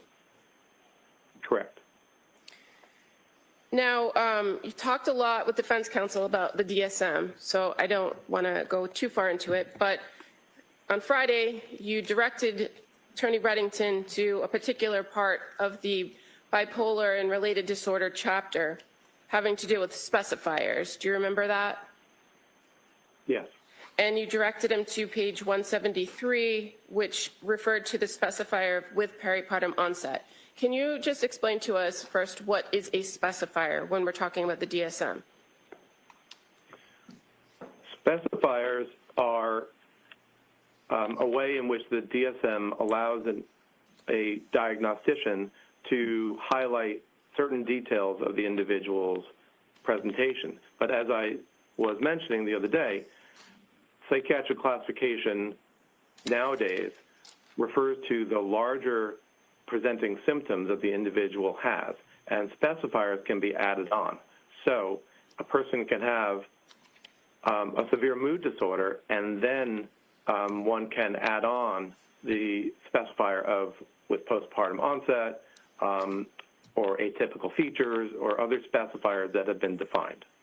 And so when you were referring to page 173, where it starts the long paragraph about with peripartum onset, is that the portion of the specifier categories for bipolar-related disorders where we're talking about postpartum periods? Yes, there is a defined way in which a person can add as a diagnosis whether or not there was onset in that particular time frame. And that's where we find the 4-week timeline, correct? Correct. And it also talks about different mood episodes, including manic and depressive episodes in that section, right? That's right. And that section also talks about the fact that it could present, mood episodes could present with psychotic symptoms and without psychotic symptoms, or psychotic features, I should say. Is that right? Right. Bipolar disorder is a disorder of mood. Abnormal mood is what the diagnostician observes and is aware of. And if there is a way to determine that it's a major depressive episode or a manic episode or a hypomanic episode, that will help to determine if this severe mood condition is bipolar or major depressive disorder. And so in that regard, the same specifier is also part of the major depressive category, correct? As right. a specifier. As I said, the specifiers provide detail, but they are not the, so to speak, the major element of the diagnosis. The major element of the diagnoses in DSM are the observable major symptoms and signs. Well, I'm asking about just what's contained within those specifiers, because you and counsel went back and forth quite a bit on Friday about what's in there and what's not in the DSM when it comes to the peripartum onset. But as far as in both the specifier for bipolar and depressive disorder, there are a number of those features that you were discussing that is in the DSM as a specifier. Right. Okay. Yeah. And those are presentation with psychotic features, the frequency of occurrence or reoccurrence of the peripartum onset for these disorders, right? That's yes, in there. the description has that, yes. As well as the risk of postpartum episodes being greater when people have history of depressive disorders or bipolar disorder. That's within that specifier for each of those two chapters, is it not? Yes, that portion of the specifier is a description of what's been observed over time. It's not necessarily the criteria, but it's the observations that have been so commonly observed that they were able to write that in the manual. So this concept of a peripartum onset, or we've been using it as postpartum interchangeably, it's within the DSM-5, right? Yes, the DSM-5 provides a manner by which to make a diagnosis that provides this specification or highlights this detail of the individual's illness. And as far as your conclusions, again, when you're asked to do an evaluation, do you rely on other people's conclusions about diagnosis when making your own diagnosis? It's important to understand what others have observed and what they're concerned about. And then as a physician, one will make one's own diagnosis. And so in this case, you came to the conclusion that the defendant presented with a major depressive episode, right? Correct. And you relied on diagnostic criteria in the major depressive disorder category. Is that fair to say? Yes, that was the diagnostic criteria that I used to support that diagnosis. And counsel went through with you today a number of different, I think he called them symptoms of postpartum depression. But as far as major depressive disorder, what are the 9 general symptoms that you see, or you can find 5 or more of, to find that somebody suffers from a major depressive disorder? So a major depressive episode is defined, and this is parallel to the description I was giving earlier of a manic episode. They're both problems of mood. They're both discrete periods of mood problems. So a major depressive episode would be a 2-week discrete change in a person's mood, and you have to have at least 5 of 9 different symptoms or signs, and it has to be persistent, and it has to be most of the days. So the 9 include starting out with anhedonia, meaning lack of feeling pleasure. Secondly, actually feeling depressed mood. It can be feelings of guilt or worthlessness. And then it also may include problems with thinking about death or suicidality. Furthermore, problems with sleep, eating, what we call energy, psychomotor activity, either psychomotor slowing or agitation. And then all these, you have to have 5 out of these 9 Right. In order to meet the major depressive episode. And I think maybe you might have missed one, diminished ability to think or concentrate. Is that one? Concentration. Concentration. So, So a lot of the symptoms that counsel read to you are symptoms that are in the category of a major depressive disorder. Is that correct? yes, this is the method of making the diagnosis of a major depressive episode. So when you were asked on cross-examination about postpartum depression, and you kept answering that you found her to have a depressive disorder, are those the symptoms that you were speaking of when you were saying you found a major depressive disorder? Can I object? No, overruled. Bleeding? Correct. No, overruled. I'll allow it. I have nothing further. Okay. Thank you. Anything further? Just briefly, sir, are you suggesting that my office had any control over when you were able to go visit Lindsay in the hospital? Objection. No, overruled. I don't know if your office was involved, but I imagine, so I don't know. You don't know. I imagine your office was aware, Thank you. but I don't All know right, that you had control. Doctor, I think you've answered the question. All right, next, anything further? Thank you, Judge. Anything further, Como? All right, thank you, doctor. Thank you very much. Thank you. All right, so members of the jury, we're going to take the morning break at this point. And we're going to come back, continue with the Commonwealth's rebuttal case. We'll have a witness that'll go on the stand after we get back. All right, so we'll take the break at this time. Thank you. Court, all rise. Jurors, if I can close the notebook, place them on the chairs, please.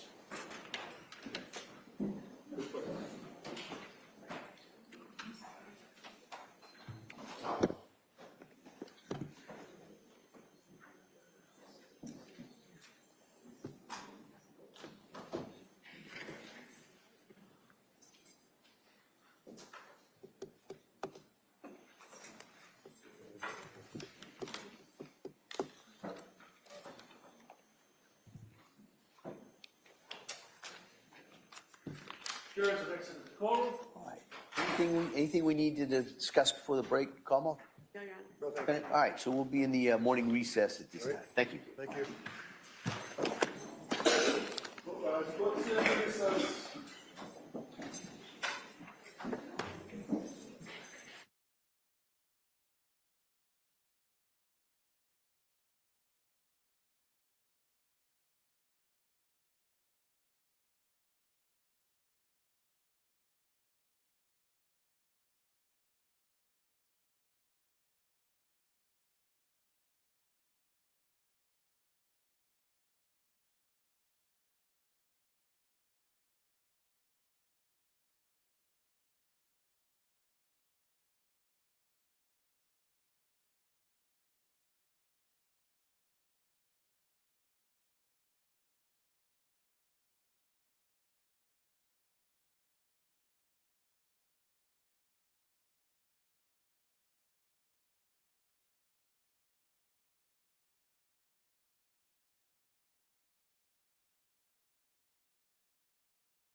Court is back in session. You may be seated. Your Honor, for the purpose of the record, we return back to the trial of Commonwealth versus Lindsay Clancy. All parties are present, excluding the jury. All right. Attorney Sprague, we ready for the jury? Yes, Your Honor. All right.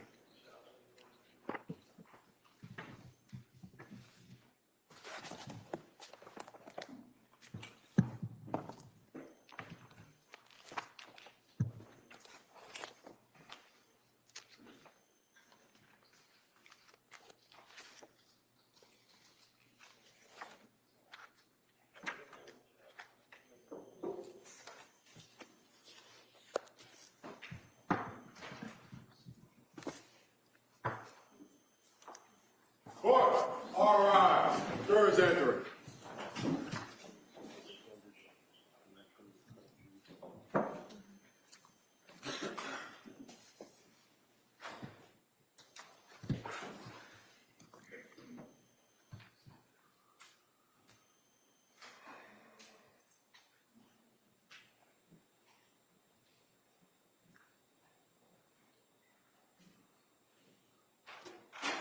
This court is now in session. Please be seated. Your Honor, for the purpose of the record, we return back to the trial of Commonwealth versus Lindsay Clancy. All parties are present, including the defendant and including the 18 jurors. All right. Thank you, Madam Clerk. Attorney Sprague, you call your next witness? Thank you, Your Honor. The Commonwealth calls Dr. Kirk Halvern.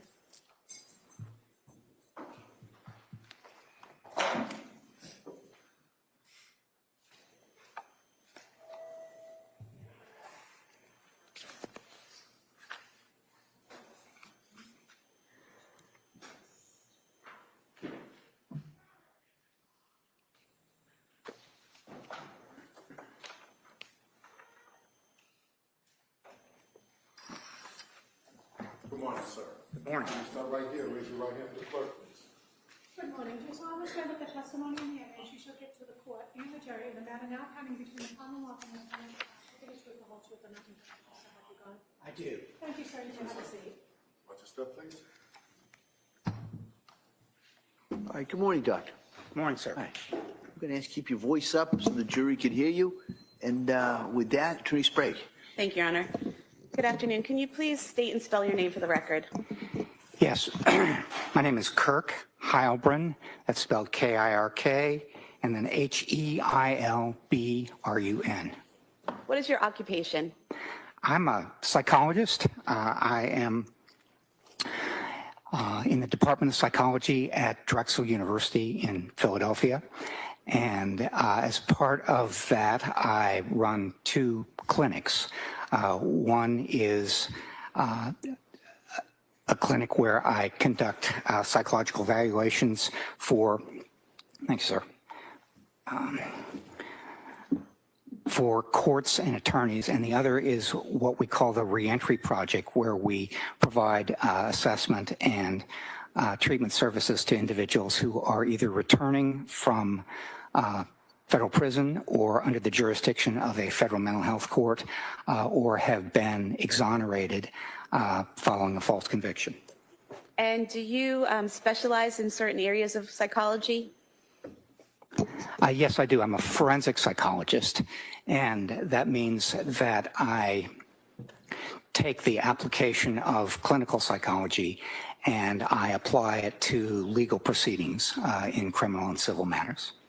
Can you describe your training in clinical psychology? Yes, I can. I received a doctoral degree from the University of Texas at Austin in 1980. And as part of that, I received training in various sorts of assessment and treatment and therapy and research and things like that. And then also as part of that, I was involved in a full-time internship between 1979 and 1980 at the University of Texas Health Science Center at San Antonio. And did you receive specialized postgraduate training in forensic psychology? I did. I received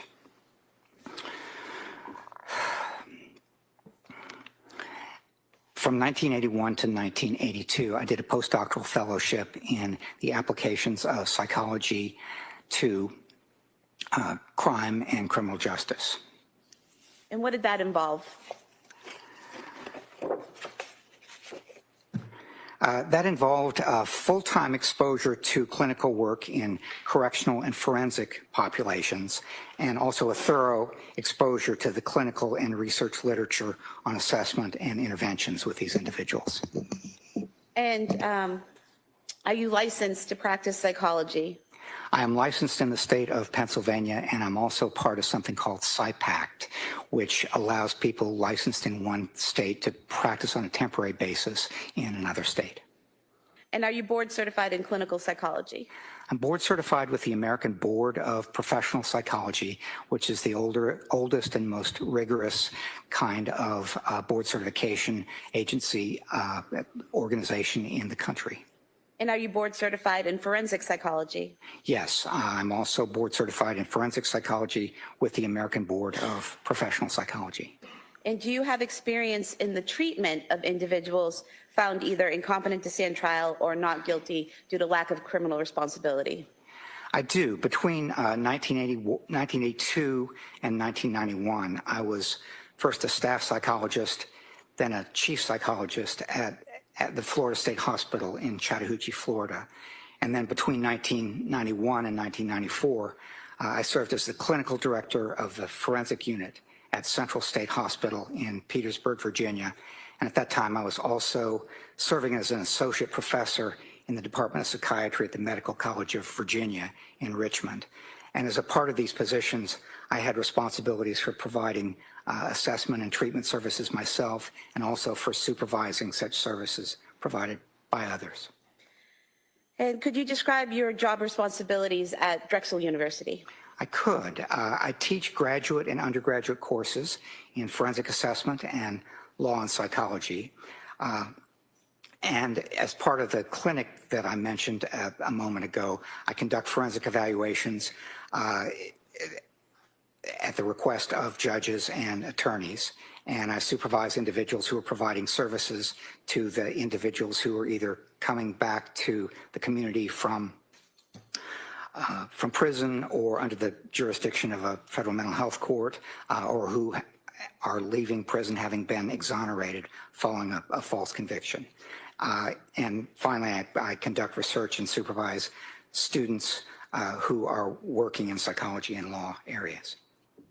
And have you conducted research in the areas of abnormal behavior and criminality?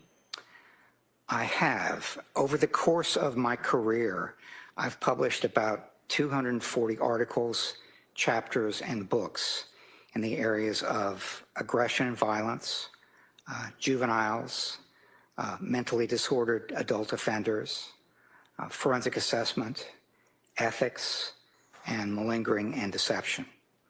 And two of those interests that are particularly applicable to the present case are risk assessment, which helps us understand the influences contributing to violent behavior, and also forensic mental health assessment, where we consider the important principles and steps that are connected with psychological and psychiatric evaluations in legal contexts, such as criminal or civil proceedings.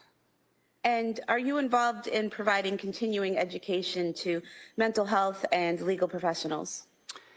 Yes, over the past 15 years, I've presented about 50 lectures and workshops in the areas of forensic assessment, risk assessment, treatment, sexual offenders, and ethics.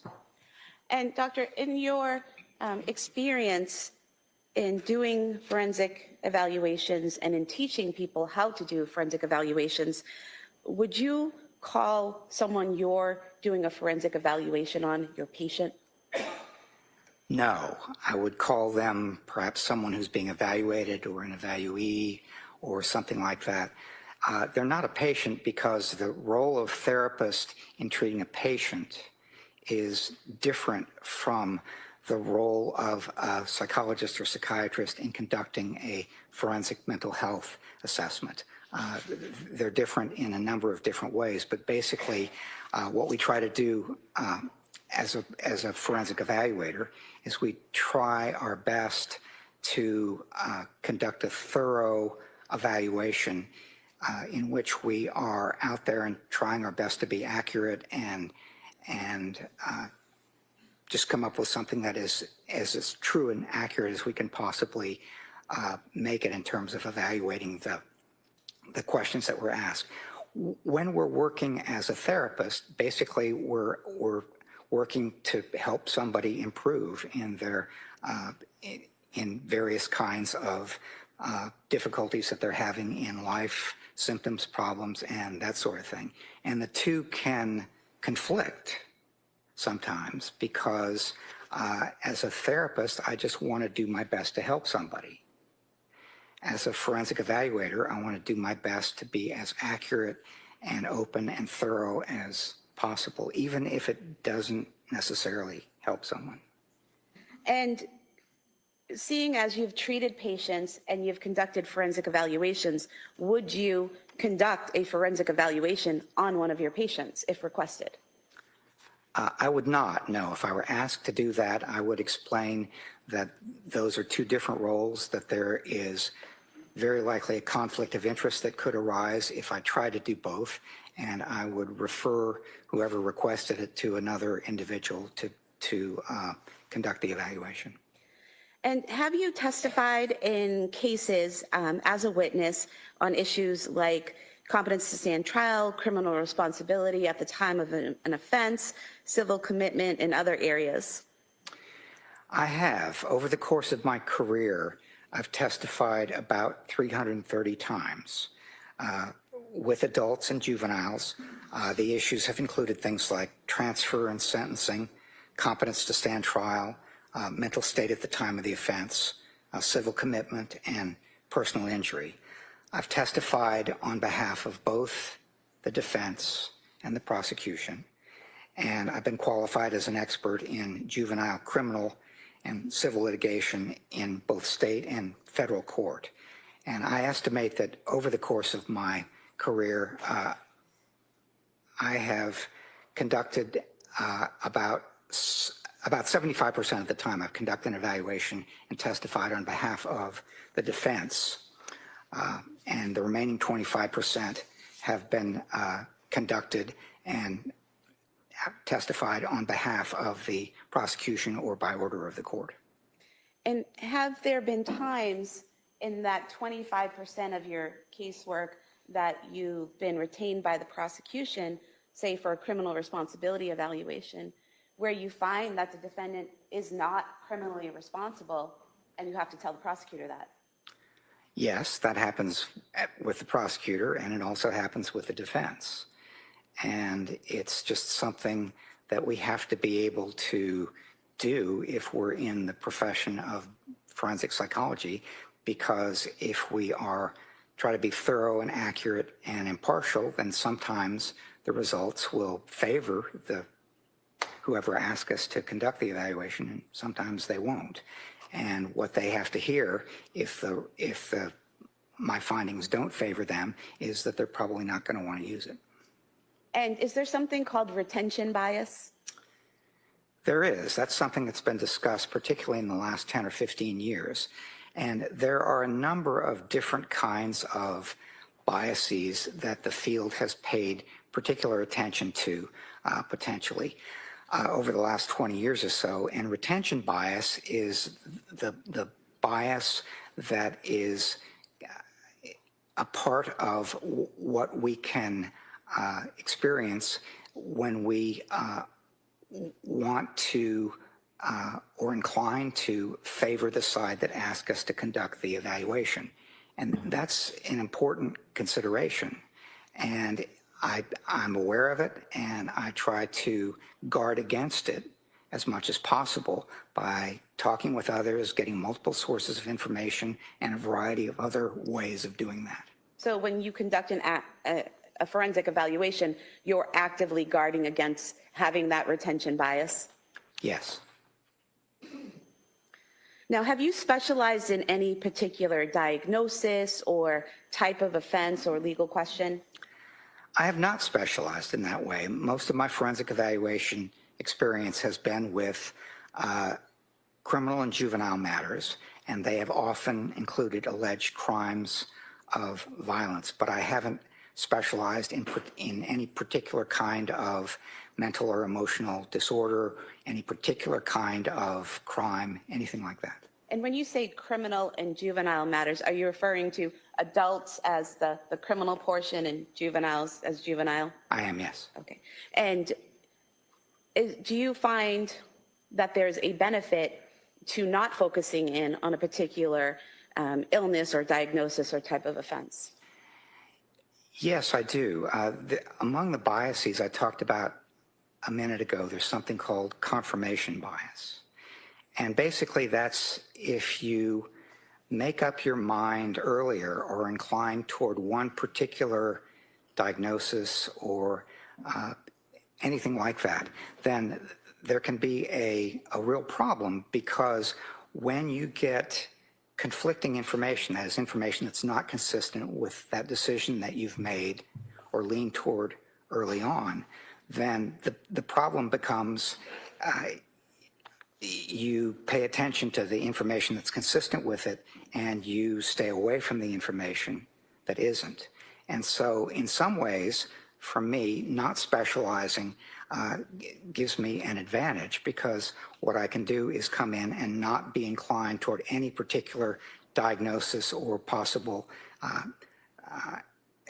answer to a particular set of questions or particular hypothesis or anything like that. What I can do is do my best to look at the different possibilities, and when there's evidence favoring one or supporting one, I'm inclined toward that. And when there's not, then I set it aside. And have you had leadership experience in your field?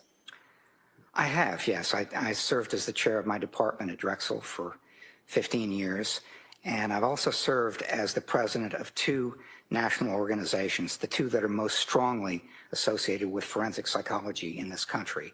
One is the American Psychology Law Society, and the other is the American Board of Forensic Psychology. Your Honor, I'd move to submit Dr. Halbern's CV as the next exhibit. That may be admitted.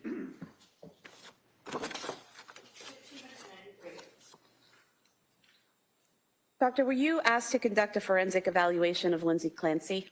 I was, yes. And what did that entail, that forensic evaluation?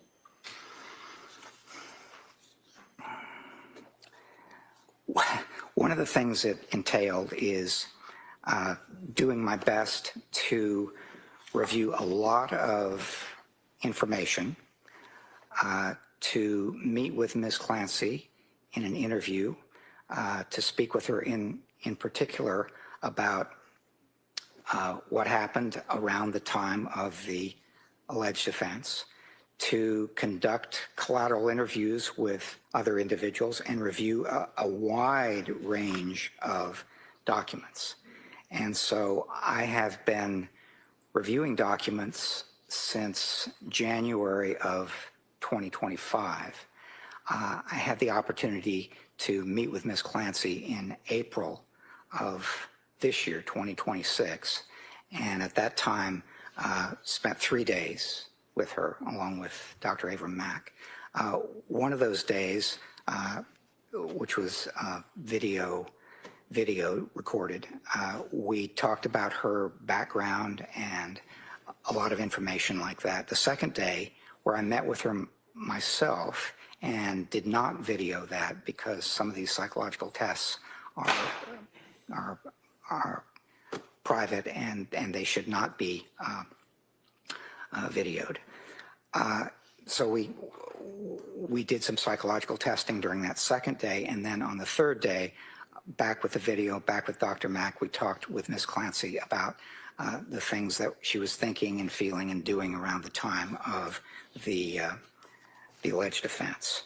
And so I mentioned that I reviewed records. I've got a report sitting in front of me, and those records are spelled out over 4 pages, so I'm not going to run through the whole list with you. But those records did include things like cell phone records, the defense expert forensic psychiatric evaluation reports by Dr. Resnick and Dr. Spinelli, some Department of Children and Family records, digital forensic records, including texts and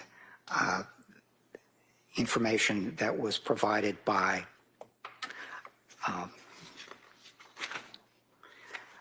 the watch that she wore, the Apple Watch, and the phone. Variety of medical records, police investigative records, police interviews with many people, and grand jury proceedings, as well as surveillance footage of the Clancy family going to various places, Museum of Science visit, Cape Cod, CVs, that sort of thing. And in total, all the time that you took to review these documents, look at the evidence, interview and test Ms. Clancy, approximately how much time have you spent on this case? About 180 hours prior to coming to Plymouth. So most of that was spent in reviewing records. About 10 and a half hours was spent in meeting with Ms. Clancy and doing the testing. And then another hour and a half was spent in collateral interviews. And who did you interview in collateral interviews? I interviewed her former husband, Patrick Clancy, and his mother, Ms. Clancy's mother-in-law, Sue Clancy.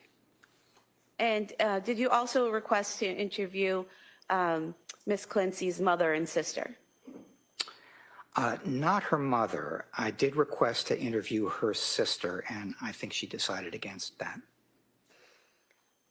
Now, you mentioned that when you interviewed Ms. Clancy on the first and third days, you were with Dr. Mack, correct? Correct. Why is it that you two were interviewing Ms. Clancy together on those days? Well, that's something that I do sometimes, conduct a joint interview. That's done in training contexts, for example, a fair amount. And in this case, many of the questions that we were going to ask her, a large number of the questions that we're going to ask her about her background and her history were going to be similar. So we were able to conduct those, ask those questions in a way and save some time, keep her from having to go through and ask and answer them twice. Then the third day, again, many of the questions that we were going to ask had to do with her thinking, feeling, and behavior leading up to the time of January 24th. And basically, it involves kind of a step-by-step process, going very slowly, getting a lot of detail. And we expected that many of those questions, sort of step-by-step detail, were going to be things that we would be able to work on, or they were going to be things that we could ask twice, or we could ask once and see it on the video. And in terms of your interviewing Ms. Clancy together, after that was done, did the two of you come up with a joint opinion on a diagnosis? We did not, no. Although we were interviewing her together on 2 days, we took that information and we each independently came up with our own report, our own review of that information, our own analysis of what it meant, and so on. So, no, we wrote separate reports. We actually did not agree on the diagnosis.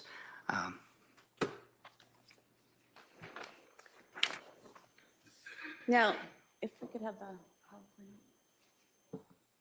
In terms of your evaluation of Ms. Clancy, including the records and the collateral interviews and your interviews of her, did you form some main conclusions?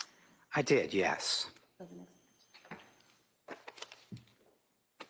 And if you could tell us, what were your major findings regarding Ms. Clancy's mental health history before September of 2022?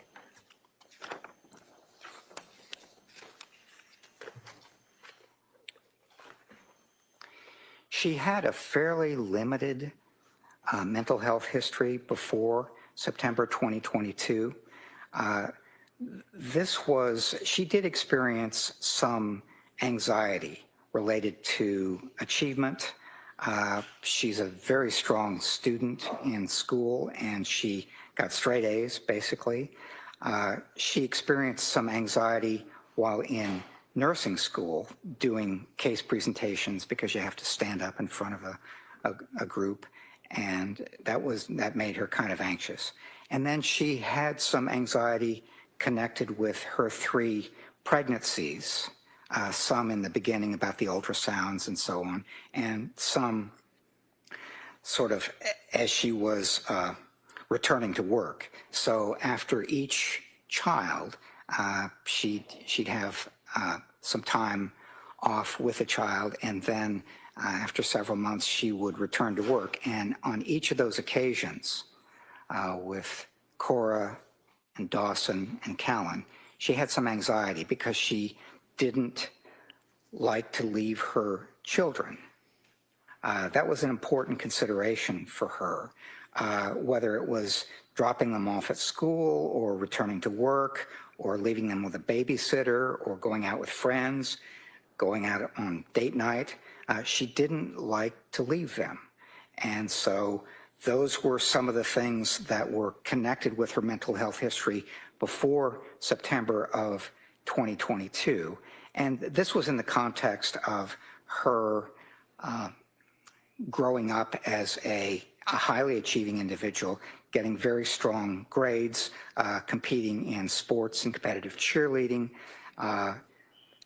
These are all things that the anxiety probably pushed her a little bit more in the direction of doing this very well, because she was a very hardworking and highly self-disciplined individual. She also grew up in a family that was close and comfortable and had a number of friends that she spent time with, both as a girl and a teenager and so on. But she was very highly achieving. And I think one of the important aspects of her mental health history before September of 2022 is that she really did not experience anxiety in a way that interfered very much with her functioning. She had a little bit of she had about 6 months worth of treatment for the anxiety connected with the nursing school. But it was not something that interfered with her life very much prior to September of 2022.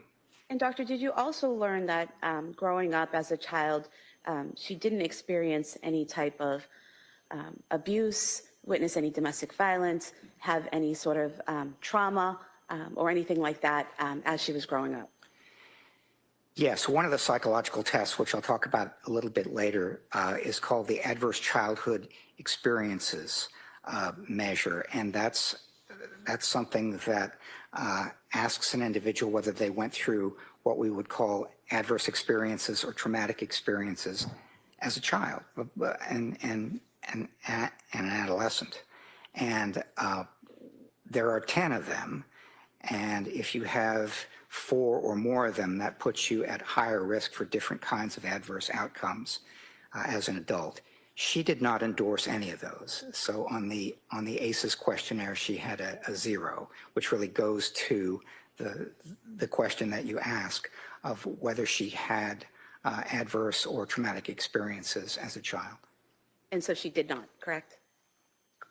She did not report any. She did not report any, and there were any number of individuals who were asked similar questions about her childhood and her adolescence, and they all said basically no, she did not.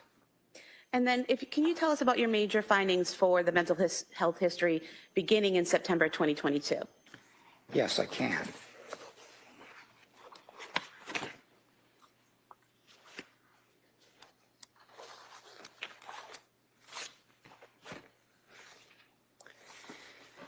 So it was about 12 weeks after her son Callan was born, and she was feeling very anxious and sometimes depressed about having to leave him when he went back to work.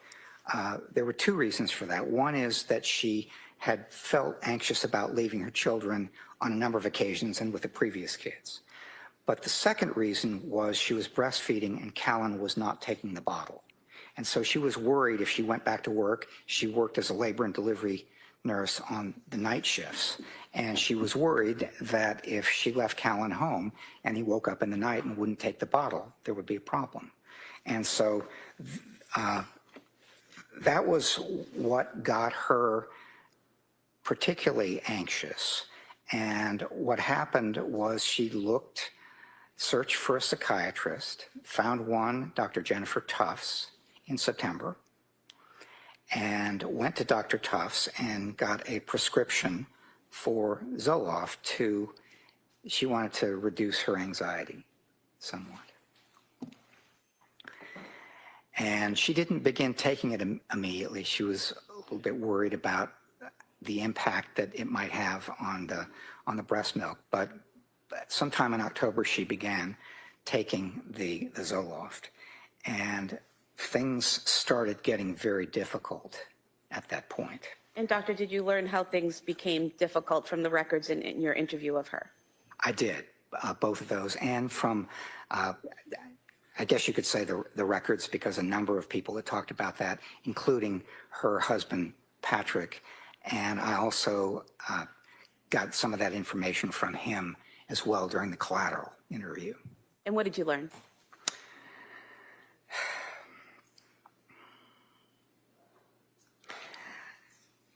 What was happening toward the end of his 12-week paternity leave is that she was getting more anxious when she started in mid-October taking the Zoloft. She immediately began to have some difficulty. The anxiety did not get better. In fact, it got worse. There were some symptoms of depression. She immediately started having some really difficult insomnia and felt a lot of stress and so on. And so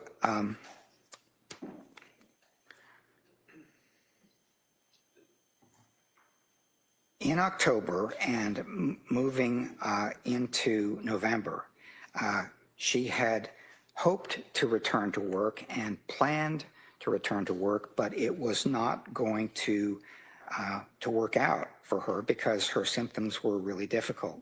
So in the middle of November, she texted her mother-in-law, Sue Clancy, who was at work, also a nurse, and she was in the emergency room at South Shore Hospital. She felt unwell. She was having problems sleeping. She had a racing heart. She had lost some of her appetite. Continuing into November, she was struggling with anxiety, severe insomnia, palpitations. She was just having a lot of difficulty with the thought of leaving the baby, racing thoughts, feeling overwhelmed, and things like that. So moving further into November, into late November, she was just having real difficulty with sleep disruption, and she had concerns all along, starting in mid-October, about the impact of the medications. It was her thought that the medications were giving her some of these adverse reactions because it was really difficult for her to look at this and say, I wanted to get some improvement in the anxiety, and I did not. Instead, it got worse. And so late in November, she was still having a lot of trouble sleeping. She thought that she was close to what she called the end of her rope. She was feeling off and disconnected and sort of like a zombie. And she began to report panic symptoms, concerns about being addicted or dependent on the benzodiazepines, some kind of disoriented and forgetful and disconnected from her body. So she was having a lot of difficulty with what she thought were the medication that was resulting in this kind of impact. And then into December, it was not getting better.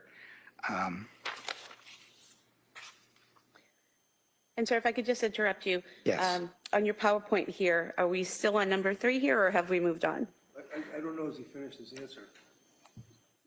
When she's coming in focus. Are we still on number 3, or have we moved on? We're still on number 2. Two, but, okay. But I'm also slipping in a little bit of number 3 as I answer number 2. Okay. And if you could please continue describing what was happening in December of 2022. Yes. Around this time, late November, early December, she began to experience what she called horrible, intrusive thoughts. And those thoughts were about harming herself, potentially. And as she continued to experience these kinds of thoughts later into December and January, they would occasionally be about harming the children.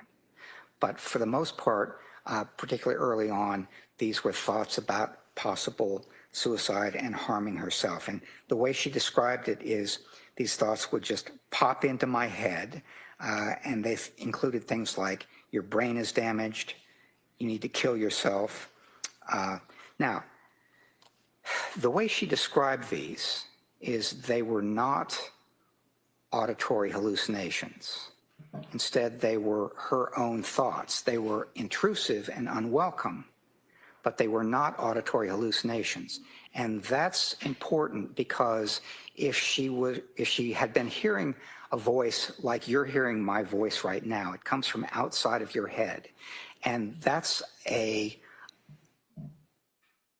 different kind of a symptom than having thoughts, even unwelcome and intrusive thoughts that are in your head. If it's coming from outside, that is very likely a psychotic symptom. And if it's a psychotic symptom, then that has different implications for what's wrong with you, as opposed to something that is unwelcome and intrusive, but inside your own head. And doctor, the way she described these thoughts that she was having in December about harming herself, in the medical records and in her conversations with you, she described those as unwelcome but internal thoughts, correct? Yes, that's right. It was important because of what I just said that I asked her the question, when you were experiencing these thoughts, were they like your own thoughts or were they like auditory hallucinations? And she said they were like my own thoughts. And she made it clear that they were unwelcome and intrusive, but they were like my own thoughts. And she didn't get to talking about experiencing auditory hallucinations, as I will talk about a little bit later, until January 24th. And so she continued to have real difficulty with various kinds of problems. She had lost about 15 pounds, not intending to. She was having tremors and sweating and GI symptoms and sadness, severe depression, that sort of thing, as she described it. Feeling numb and zombie-like were her words, again in December. And then by middle December, it was getting very difficult for her as she talked about it. Her sleep was getting a little bit better, but she was continuing to have significant symptoms of depression, things like hopelessness and the loss of capacity for pleasure and things like that. She described her experience on December 15th of 2022 as one of her worst days. She went to, her husband took her to Mass General that day, and she did not stay very long, but it was one of those things that was really difficult. The symptoms were, as she saw it, pretty bad. And then on December 20th, she went to a hospital called Women and Infants in Rhode Island, and they had a day program for postpartum individuals having difficulties. And they said that they weren't going to take her, that she didn't meet their criteria for the postpartum program. Generally, that was because they said that she looked like she was having general anxiety symptoms and depressive disorders, but not so much the postpartum necessarily. And doctor, if I could just stop you No, Yes. You finished with that description of what information you got from that provider? Not quite, Judge, but almost. Okay. I apologize. Yes. You can finish. So she was not going to remain in women and infants, and the next step that she took was hospitalization at McLean. And so if I could ask you a follow-up question now, before we Yes. go on to McLean. Yes. About women and infants. Were you able to review the women and infants records? I was, yes. And looking at the women and infants records, on page 9 I have here, it states that patient was offered several options for her, including inpatient treatment for medication management, a partial hospital program focused on general mental health, or continued outpatient management. Patient plans to follow up with her outpatient provider for guidance. So even though they said she didn't necessarily fit into their postpartum program, they did offer her 3 other programs, correct? They did, yes. And her response, Ms. Clancy's response, was that she was going to discuss that with her provider for guidance, correct? Yes. And in reviewing the records of Dr. Tufts and Rebecca Gelada, did you ever see any mention of the defendant actually following through with that and discussing with them those 3 options that were offered by women and infants? No, what I saw is that they were back to being treated according to the plan and the medication and so on. But she was back to being treated, discussing with Dr. Tufts what the best implications were for treatment. Okay. And then you were about to talk about what happened at McLean. So if you could please tell us what you learned about McLean and how that was impactful to your analysis or your evaluation. Yes, she was admitted to McLean on January 1st of 2023, and what got her there was suicidal thinking. That was very difficult for her. That was a very difficult time to experience that sort of thing, and so she went into McLean on January 1st, and their admission documentation listed postpartum depression and major depressive disorder, which they described as recurrent and mild. While she was in McLean, what she reported as her primary concern was insomnia. And she said that while she was hospitalized, it actually made her more anxious than being at home. And when she was asked about the suicidal impulses and thoughts, she said that she would not commit suicide because of her children and her mother. So she had they asked about reasons for living, among other things, and those were some of the ones that she cited. Doctor, would that be called a protective factor? Yes, sometimes it's called a protective factor. And that's something that protects you or prevents you from committing suicide? Yes, would keep you from doing something like that. And then what were your further findings? So she stayed at McLean for 5 days, and she was documented as not having safety concerns and at minimal risk for returning to the community by January 3rd. She described her mood there as numb, but she denied things like delusions or hallucinations or suicidal thoughts that were continuing or homicidal thinking. And at the time she was discharged on the 5th of January, she was described as cooperative and pleasant, with no psychosis, no suicidal or homicidal thinking. And she said, when I was asking her about it, that when she left McLean, she had what she described as a small shred of hope after discharge, because she was off of medication, Seroquel, which she thought was causing her a lot of trouble. But the intrusive suicidal thoughts returned, she said, within a week or so following her discharge from McLean.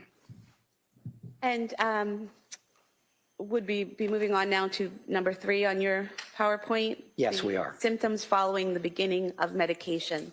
So what were your major findings in that area? Well, I have, I think I've combined 2 and 3 as I've talked about this, because one of the things about this is after she started taking the medication in October, the Zoloft, she had, the anxiety didn't get better. She had great difficulty with insomnia. And she said she was numb. She felt like a zombie. It wasn't something that she was able to see any improvement in. In fact, she thought it was getting a lot worse. And so basically, what she thought is that the symptoms that she was experiencing following taking the medication that was prescribed beginning in October, she said the symptoms were getting worse, particularly a new symptom, which was insomnia.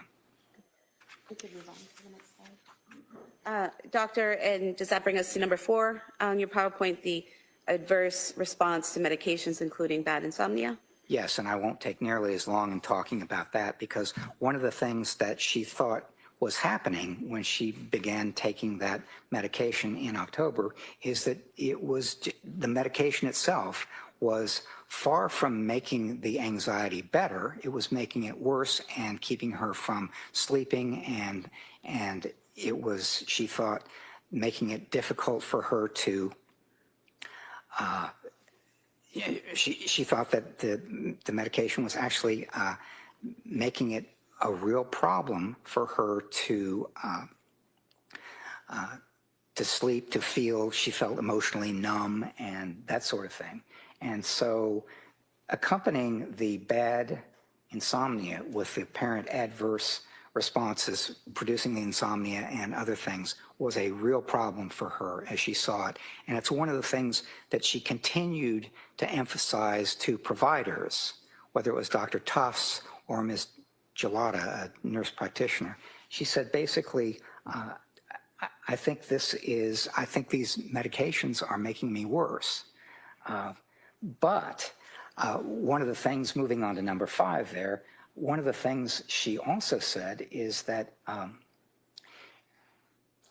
she was focusing on making the anxiety, helping the anxiety get better through medication. There was a little bit of counseling going on with Ms. Gelada, but one of the things that she did not really have was, say, a cognitive behavioral therapist or something like that to help her work through the problems. She thought that medication was going to try to help, and it really did.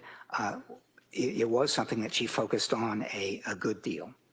And when you say she was focused, the defendant was focused on medication resolving her problems, would that include talking to doctors about different medications to try, researching medications on her own, asking friends and family for tips on medications, things like that?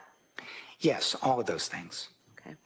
And then should we move on to number 6, the mixed evidence about diagnosis and the nature of her problems? Yes. And what were your major findings in that area?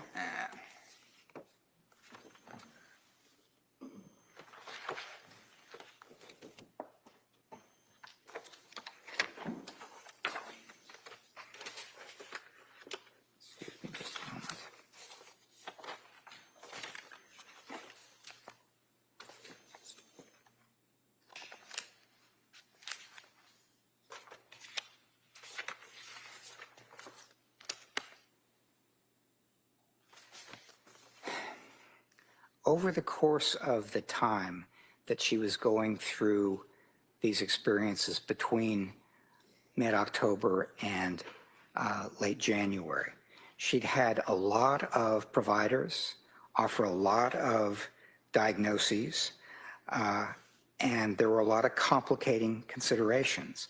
So among some of the diagnoses that she'd been given were adjustment disorder with anxiety and depression, generalized anxiety disorder, major depressive disorder, bipolar disorder 2, postpartum depression, postpartum psychosis, post-traumatic stress disorder. That last one was not before January of 2023, but it's something that she has right now. And in addition to those diagnoses, which sort of implies that she has a disorder and she has symptoms, there were complicating factors. She had psychotropic medication with apparent adverse reaction. She had serious sleep deprivation over a 3-month period. She had between 5 and 8 months after the birth of her third child. She had anxiety about returning to work in the fall of 22. She was worried about leaving her baby for work, and he was not taking the bottle. And the other thing, which was important for her, is she was always someone who was, she was into exercise. And she stopped exercising sometime in October when she started having these adverse reactions. But it's one of these things that it was a real difficult thing for her to handle when she couldn't do the running or the yoga or the Peloton or other things that she used to keep her anxiety managed. Were you aware that she was able to return to exercising on several dates in December and in January, going to the Kingsbury Club where she was a member? Yes, she was trying that, yes. Yeah. And is that something that, as putting on your clinician hat for a moment, is that something that you would recommend to a patient that they, in this situation, that they try to do things like exercise to complement medication and therapy? Well, if it works, it does work for some people, and they use it effectively over the course of their lives, particularly if they have some anxiety that might not fully need treatment, but it's something that might interfere with your life a little bit. And what were your next observations? Well, if we could move on to the next slide, please. So here we have number 7, your diagnosis, bipolar 2 disorder. So was that your diagnosis of Ms. Clancy? It was, and it was hard because of all the diagnoses in the records and all the symptoms that she experienced and so on. To make a diagnosis of bipolar disorder or bipolar 2 disorder, which is a kind of a less serious way of experiencing bipolar disorder, you have to have identifiable mood swings, and one is a period of depression, which she certainly had, but a period of depression, and that was something that made a big difference over a certain period of time in depressed symptoms and sadness and not having much or not having much motivation and things like that. But you also, for a bipolar diagnosis, need something where you have an identifiable period where the mood is much greater. It's much, one of the things that I might say is that one feels during a manic period sort of high, jumpy, decreased need for sleep, racing thoughts, sort of flight of ideas, thinking really fast, excessive appetites for different kinds of things, not getting tired, feeling important and powerful, and things like that. And I was having a hard time finding something that looked like it was a manic episode. There were times when she felt, as she described it after the birth of different children, she felt good, she felt on top of the world, she felt really close to them, her husband and her kids, and so on. But it's also something that it didn't look like a manic episode so much as it looked like she was really feeling good and getting back into exercise and things like that. So it's one of those considerations where the thing that sort of gave me pause for a while in diagnosing a bipolar disorder is that I didn't see that manic episode. But what really convinced me is that she's been at Tewksbury now for more than 3.5 years. And the diagnosis of record at Tewksbury is bipolar disorder. And they are, as I read the records, very careful about what they prescribe and how much, and various other kinds of considerations. And one of the things that the records reflect is that when she was on some medication that's prescribed to help stabilize her mood, and it was discontinued for medical reasons, she had a kind of immediate response to that, which is to say, she noticed it, and that's a consideration as well. So I ended up with a diagnosis, making a diagnosis of bipolar II disorder, which is a slightly less, not slightly, it's a less severe form of bipolar disorder. And doctor, why did you diagnose with bipolar II and not bipolar? Because bipolar, as I said, is a more severe kind of diagnosis. It's more noticeable. And if you had a bipolar diagnosis, then I would want to see something that clearly and definitely looks like a manic episode. And I did not see any evidence of that before January 24th of 2023.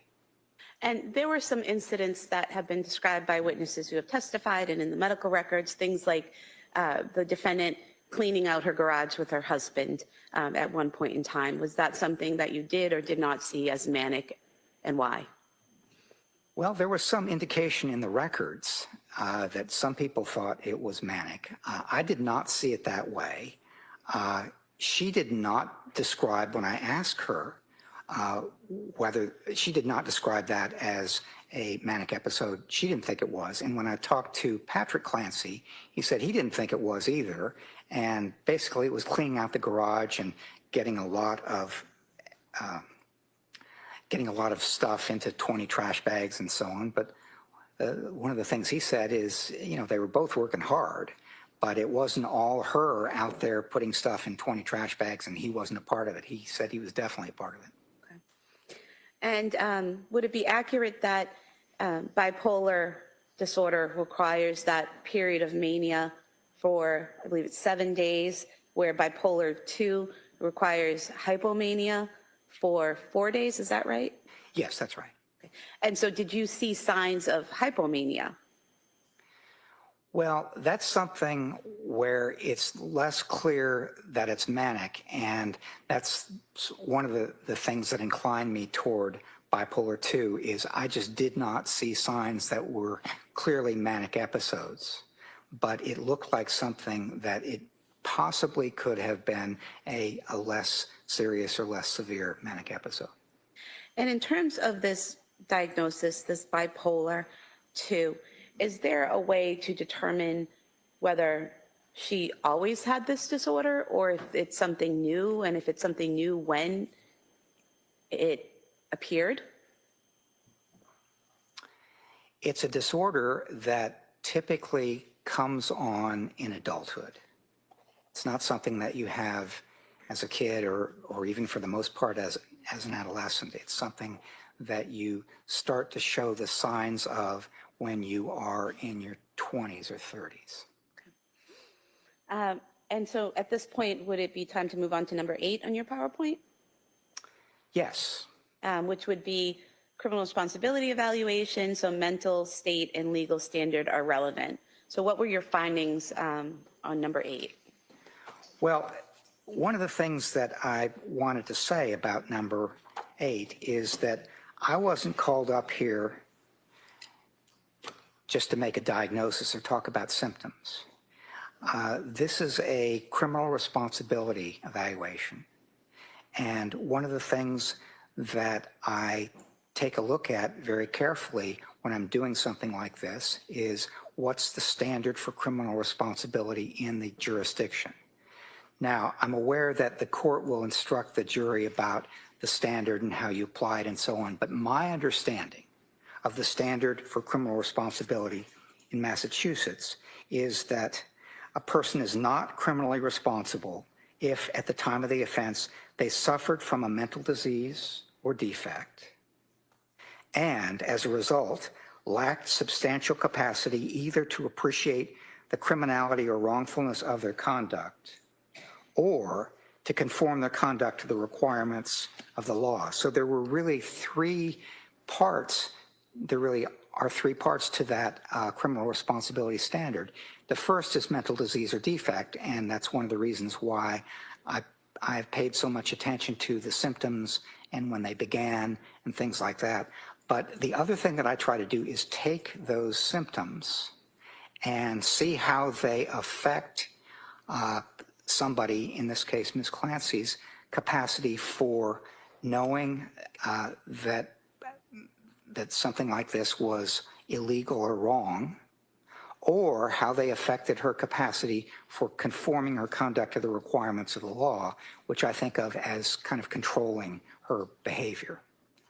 And to determine, is that something that those three elements are those things that you kept in mind throughout your evaluation of the records and your interview of the defendant and the psychological testing that you did? It is, yes. And it's something that I put on page 1 of my report because I always try to do that to try to make it as clear as I can that this is something I'm paying attention to throughout the entire evaluation. So that's your mindset when approaching the evaluation of Ms. Clancy? It is, yes. Okay. And so what types of psychological testing did you do with Ms. Clancy?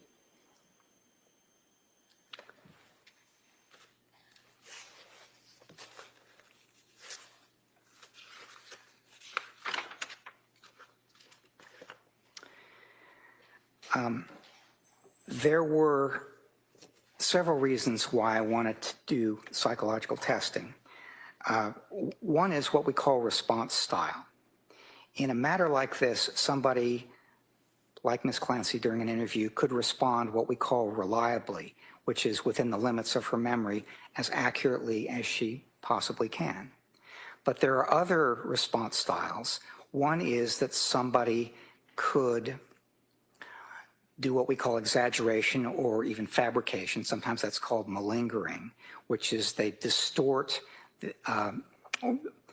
or they take the kind of report that they do and they exaggerate or even fabricate the severity of what they are experiencing. And then the other kind of response style is to underreport, basically to say,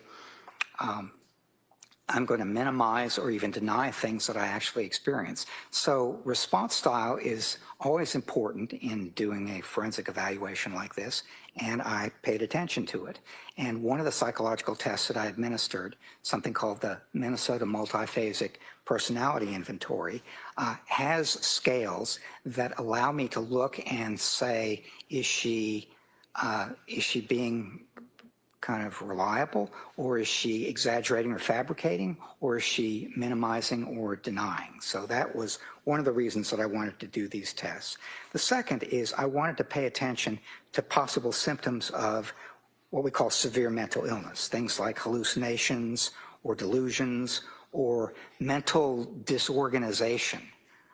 They can't really kind of focus on what's being discussed so much as you tend to get off track or have tangential speech, which is kind of running off the topic and going to different ways and so on. Cognitive disorganization is another speech.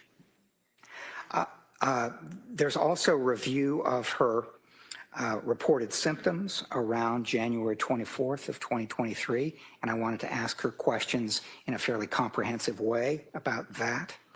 There are other symptoms that she was experiencing reportedly, depression in particular, and I wanted to know how depressed she was feeling. And so that was something that I could also measure with these psychological tests. And then finally, suicidal thinking was quite important. And I wanted to ask her questions about her thinking and feeling and behavior related to suicide kind of leading up to January 24th and then around that time. So these are all reasons why I gave her psychological tests. I'm going to have you pause there for just for a moment. Yes. I'm not sure if it's a good time This is to a good break. time to break. All right, why don't we do that? Thank you. All right, so members of the jury, we're going to take the afternoon recess at this point. You know my instructions, so they're going to be the same. Don't talk about this case, don't do any research about this case, don't listen to anything about it, don't read anything about it. Have a nice break, and we'll have you come back here about 2 o'clock. Okay? Court, all rise. All rise, please. Good. Close the notebooks, place them on your chairs, just like this.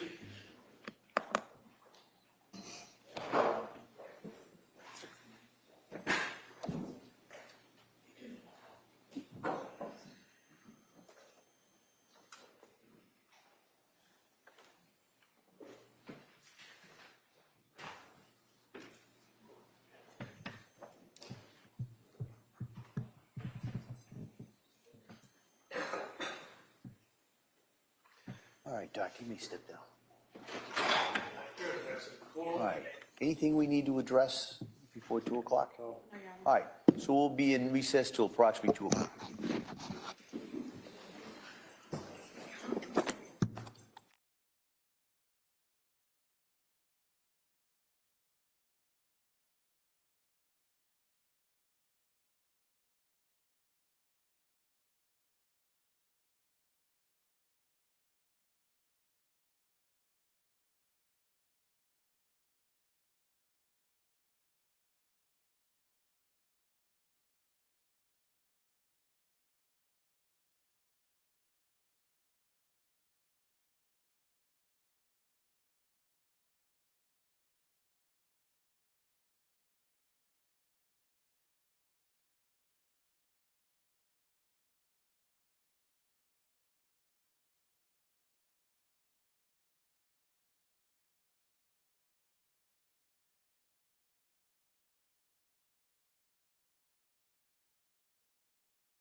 Court is back in session. You may be seated. Commonwealth versus Lindsay Clancy. All parties are present, excluding the jury. All right, counsel, we all set for the jury? Yes, Your Honor. All right, yeah, bring him in.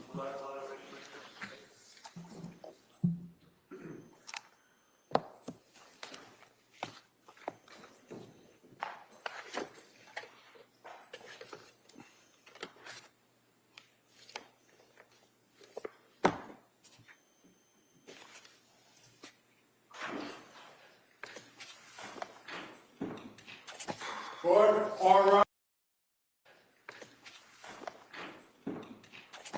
Court, all rise. Jurors entering.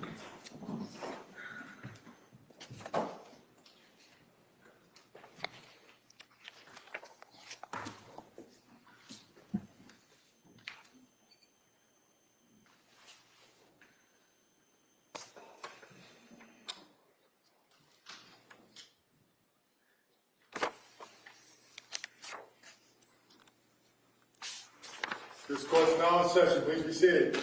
Your Honor, for the purpose of the record, we return back to the trial of Commonwealth versus Lindsay Clancy. All parties are present, including the defendant and including the 18 jurors. All right, thank you, Madam Clerk. Members of the jury, we're going to return now to the direct exam of this witness. All right? Counsel. Thank you, Your Honor. Doctor, before we broke, you were describing the various psychological tests that you conducted on Ms. Clancy. Can you tell us the results of those tests? Yes, I can. On the MMPI, which I spoke about first, and this was, of course, 3.5 years after the alleged offense. So it's going to describe, much of it is going to describe her thinking and feeling and behavior in April of 2026 rather than January of 2023. But it's something that's always a challenge when you try to reconstruct what happened some time ago. And so some of these tests were administered from the standpoint of what was it like for you back then. But the MMPI was delivered in terms of how you're doing right now. And she, on the response style scales that I talked about earlier, she showed a slight tendency to underreport, to deny unusual experiences, although she did that in a way that was pretty sophisticated. She's a bright woman. And so given this, we kind of take into account a little bit the fact that she might be underreporting a little bit in terms of what's really wrong with her. However, there are a number of what we call clinical scales on this test, and she was not elevated on any of them, meaning that she's not actively symptomatic in many areas or in great distress in certain ways. But there was one scale that is elevated, and that is the suicide and death ideation scale, thinking about suicide and death. And I should say that Ms. Clancy has been on 1-to-1 suicide precautions, which is the highest level of precautions that a hospital can take, since she came to Tewksbury.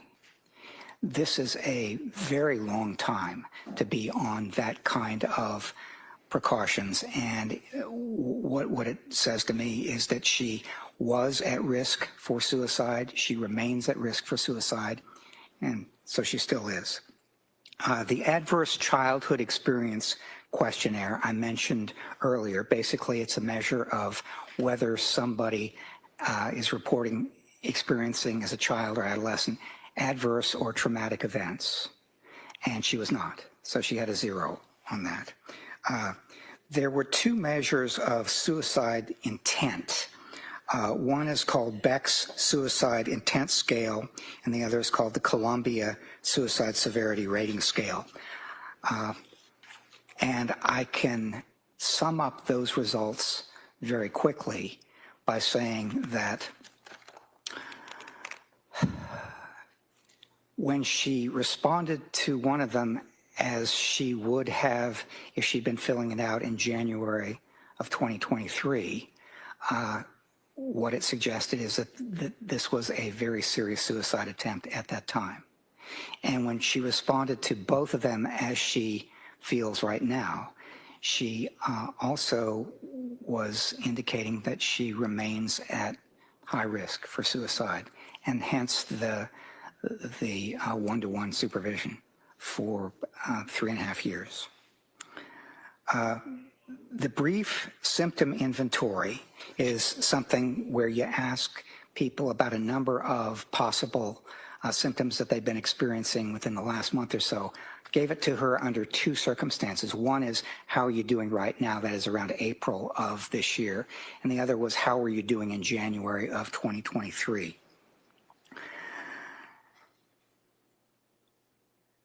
Her description of how she was doing in January of 2023 is that she endorsed feeling blue or still extremely depressed, feeling no interest in things, thoughts of death or dying, feeling hopeless about the future, feeling very self-conscious with others, and the idea that something is wrong with her mind. She thought depression, suspiciousness, memory problems, problems with attention and concentration, and things like she was having trouble concentrating, so she'd be cooking, for instance, and she'd forget what step she was on. So most of these are consistent with symptoms of depression. And so I thought that they were good indications that she was endorsing feelings of depression, although she was improving somewhat from her December feelings.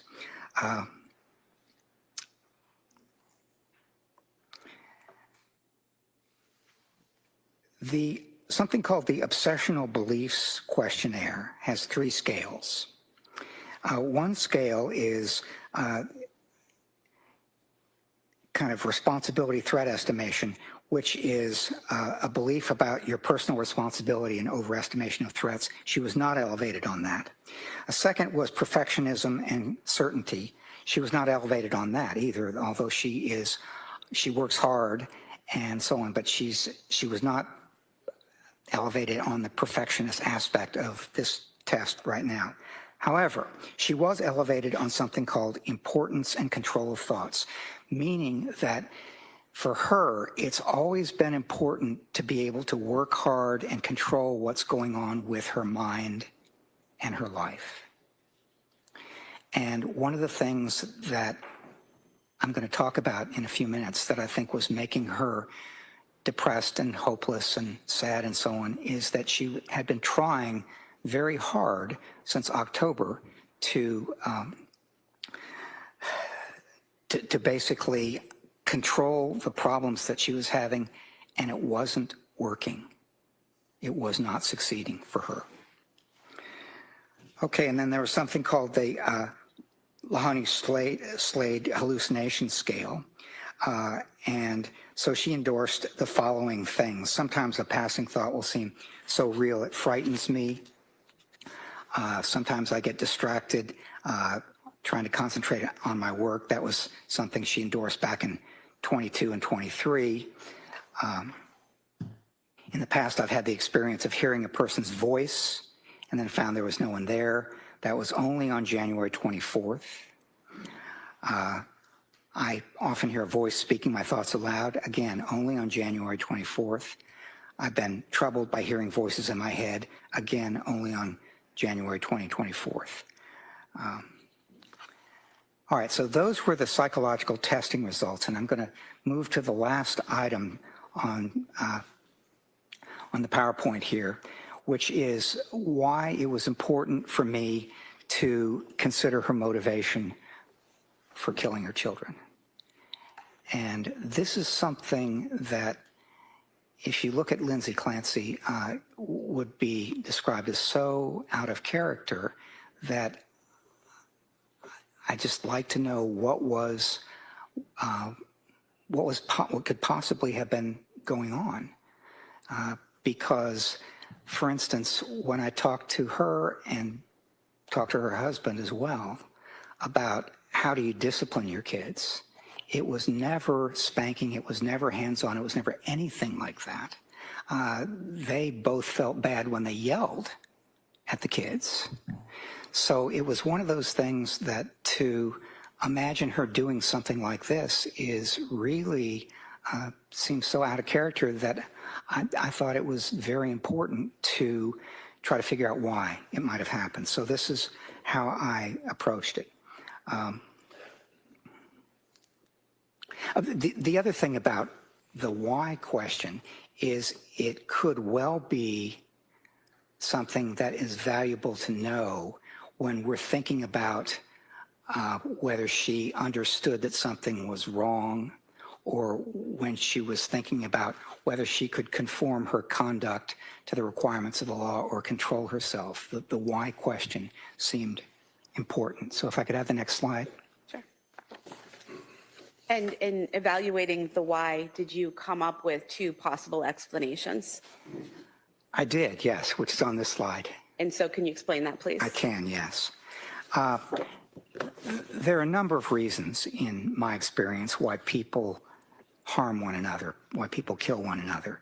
And most of these reasons ended up not applying to Miss Clancy. I mean, it wasn't job related. She wasn't in the military or the police. Didn't have to do with money or property or fame or anger or being callous or abusive or being afraid or doing it himself. None of those there was any evidence for. But there were a couple of things that started to have some evidence for, and this is what it looked like. One is the psychosis, the possibility that she had a severe mental illness, experiencing hallucinations, delusions, that sort of thing. And as part of that, on January 24th, experienced those symptoms that we're going to talk about in a minute. And I'm calling that the first bullet point there, acute psychosis with command hallucinations. The second possible explanation was as part of an attempt to take one's own life, as part of a suicide, one might harm one's children if you thought that would prevent them from suffering. And let me see if I can give you an example of that. If one of us were to learn, and we had no doubt in our mind that the Holocaust was coming tomorrow, and we thought that was going to be awful, and I can't live through that, and so I'm going to take my own life. If I had children, the question might come up, do I take them with me? Do I take their lives as well? Now, I'm not saying that I would definitely do that, but what I'm saying is that it would come up as a possibility in what I thought about. And so there ended up being, in my mind, 2 possible explanations for why she did what she did. The first being the acute psychosis with command hallucinations, and the second being this was a serious suicide attempt, and she wanted the children to be with her so she wouldn't be separated from them, and so they wouldn't have to suffer after she was gone. Now, in a minute, I'm going to talk about the evidence that I saw supporting each of those, but I will tell you right now, in advance of talking about that most of the evidence that I saw supported the second one and not the first. And so, Doctor, if we could go to the next slide and you could talk to us, tell us what evidence you saw for acute psychosis with command hallucinations. Yes. The first was, that's what she said. I asked her that question, and that's the way she explained it happened. She said, sometime on the afternoon of January 24th, 2023, that she heard a voice, and the voice said, "This is your last chance. You have to kill the kids so you can kill yourself." If she actually heard a voice like that, that would be evidence of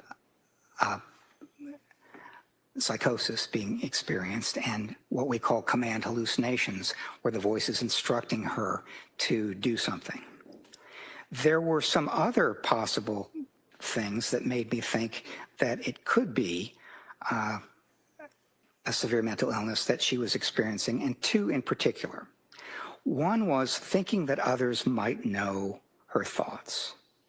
Now, this is something that is a symptom of psychosis called thought broadcasting if it's experienced in a certain way. In thought broadcasting, if I'm experiencing that, I literally have the idea that that if I'm thinking it, you can hear what I'm saying, just as if I were putting it on the television or podcast or a movie or whatever. It's just coming out that way. I asked her about that, and she said, and other people asked her about that too, and she said it was not thought broadcasting, but these were very vivid thoughts, and she thought that it might be that people could hear them as vivid and strong as they were. The second possible symptom is that thinking police might take her children. Now, in some of the records I saw people saying, wow, this looks like a paranoid delusion to me. And I will tell you that it didn't look either paranoid or like a delusion to me. And here's why. I'm a healthcare professional, and that means that in Pennsylvania and every other state I know, I'm a mandated reporter.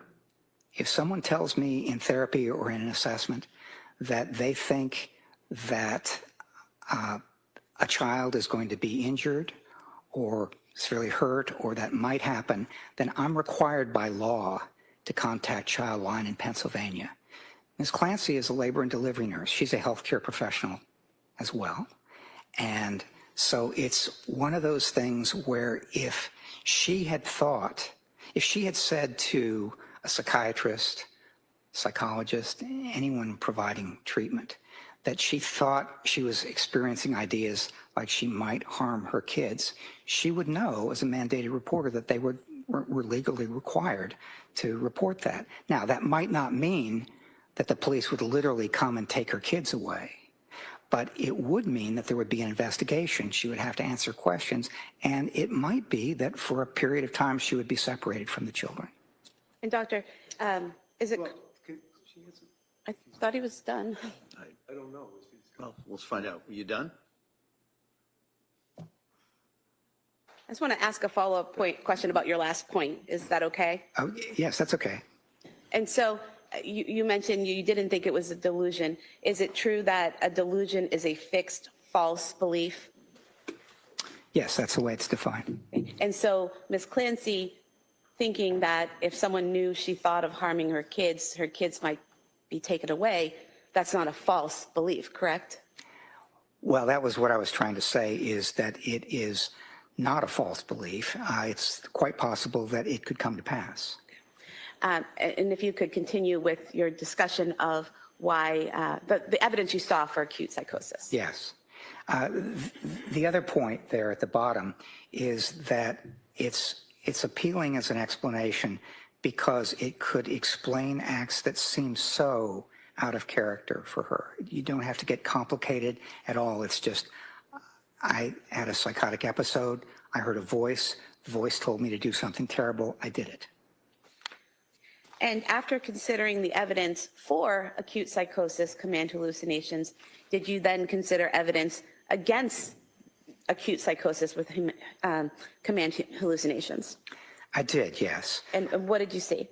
One of the reasons, well, the first bullet point here is that the way she described this as happening is that she heard a voice that she'd never heard before, experienced an hallucination, and she's never experienced it since, but she only experienced it for the 18 minutes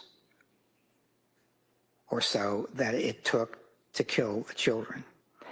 And to put it mildly, that would be a very, very unusual pattern or manifestation of how this kind of thing comes about. Very unusual. I've been doing this kind of evaluation for many, many years, and I'm always very careful when someone tells me that they experience a symptom only during the course of committing an offense.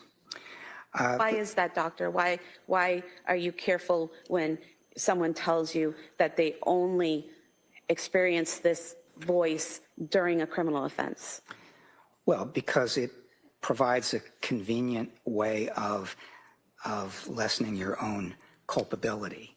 I mean, it's always possible, but as I said, I find it very, very rare, whereas an explanation for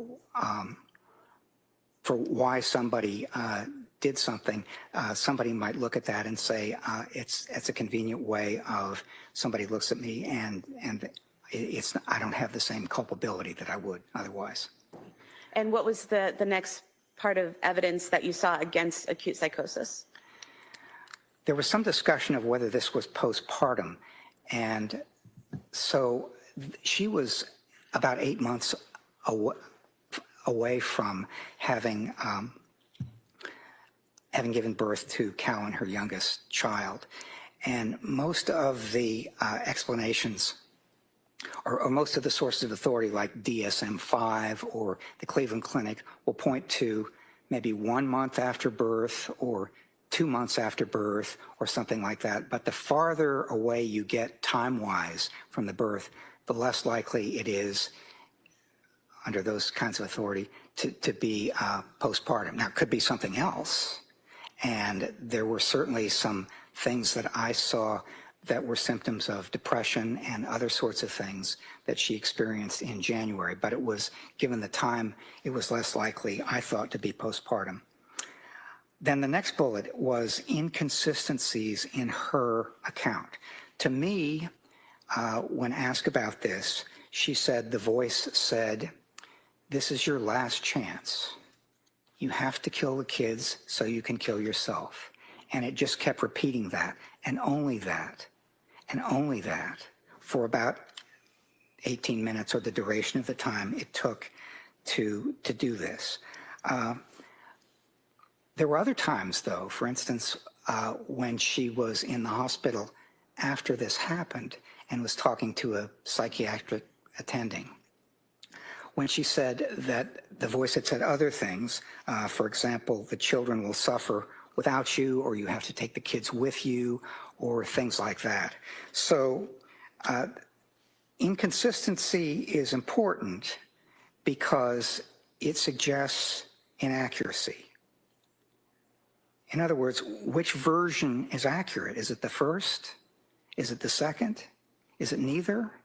I mean, here it couldn't be both, because she said, I only heard this. To some people she said that, and then I heard this plus this. To other people she said that. And doctor, if she had said to a third person that it was a different version, such as you have to kill the kids so you can kill yourself because there's a danger to you and the kids, would that be a further consideration of the inconsistencies? Objection. Yeah, overall. Yes. The more inconsistency there is, Can we have a basis for that, at least? The test, It's asked as a hypothetical? hypothetical, yes. I'll allow that. So it's not based on evidence, it's a hypothetical. It's a hypothetical. you might have to repeat the question.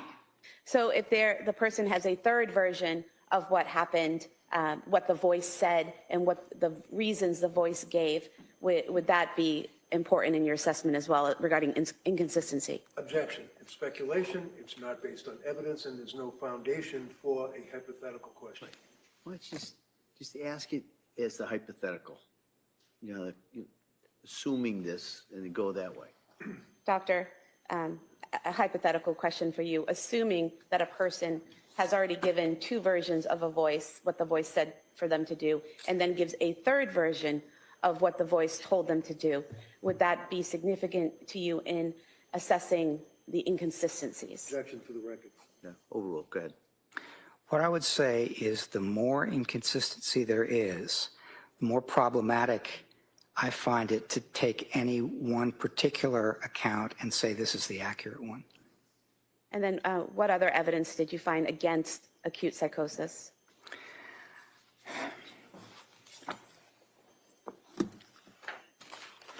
There is some research that's been conducted on malingered hallucinations, which are accounts of hallucinations that are exaggerated or fabricated. And I found it useful to look at that research and see what it suggested and kind of lay it out there in terms of the way she described it. So some research suggests that that one consideration is whether the voices are internal or external, whether they're coming from your own thoughts or whether they're coming from outside of your head. And Ms. Clancy perceived this voice as external, which is more consistent with genuine hallucinations. However, command hallucinations are often, in about 88% of individuals reporting them by one account, accompanied by a related delusion. Ms. Clancy did not report any accompanied delusions. So thus far, you've got 1 point for genuine and 1 point for possible exaggerated. Then there's frequency and control. Genuine psychotic hallucinations are more often intermittent than constant. They'll come and they'll go. You'll hear it, stop hearing it. You'll hear it again, stop hearing it, and this can extend over a period of time. Ms. Clancy, in this instance, reported that the voice was constant for 18 to 20 minutes, and then it stopped. It had not been experienced before, and it has not been experienced since. And she also did not report having any control over the voice or over her actions in response to the voice. Then the next item is content. So genuine hallucinations are often familiar, use both genders, and are clear rather than vague. Ms. Clancy described this voice as clear, but it was unfamiliar and it was a single male voice. So that was sort of mixed. I'm not counting it as one direction or another. And then finally, reaction and coping. Individuals who experience hallucinations like this often try to reduce their influence in different ways. Could be praying, could be listening to music, and while those who inaccurately report the experience of such hallucinations often do not describe coping mechanisms.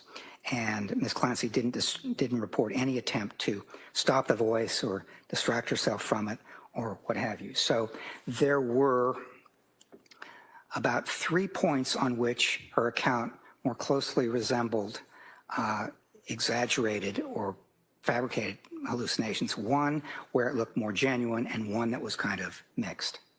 If I could ask you a question, you said that there were more points indicating malingering or exaggerating the existence of the voice. But earlier you testified about your psychological testing of Ms. Clancy, and it showed minimization, and it didn't show malingering. Could you explain how those two things could occur in the same person at the same time? Yes. When we try to appraise through testing or specialized measures something that looks like malingering or exaggeration, the way we typically do it as psychologists who develop the measures is it looks like somebody who is going to take a shotgun approach. They're going to say unusual things are wrong and strange things are wrong and many things are wrong and things like that. If you do that, we're pretty good at picking up that shotgun approach to malingering. But if I ask you a bunch of questions and you answer them almost entirely in a genuine way, that you're being as accurate as you can, except with one exception, when I ask you about one experience or one symptom and you exaggerate or fabricate that, it's we can't pick that up through our testing. So what we have to do instead is we have to kind of develop our ideas about how it might have been experienced, what it was consistent with, what the disorder is. We take a broader approach, which is what I've tried to do in talking about this. We'll go to the next slide, please. And was there further evidence against acute psychosis?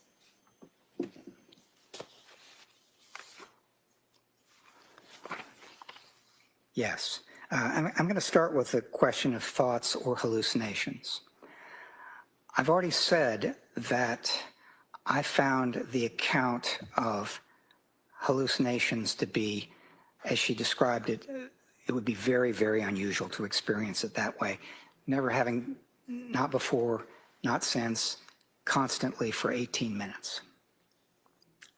However, if this was a thought, an unwelcome, intrusive thought, but still a thought, that's basically, this is your last chance, you have to kill the kids so you can kill yourself, then that would be consistent with thoughts that she'd been experiencing for some time. She'd been having thoughts about harming herself, that she was, it was going to be very difficult for her to do this in a way that was, that made sense. She was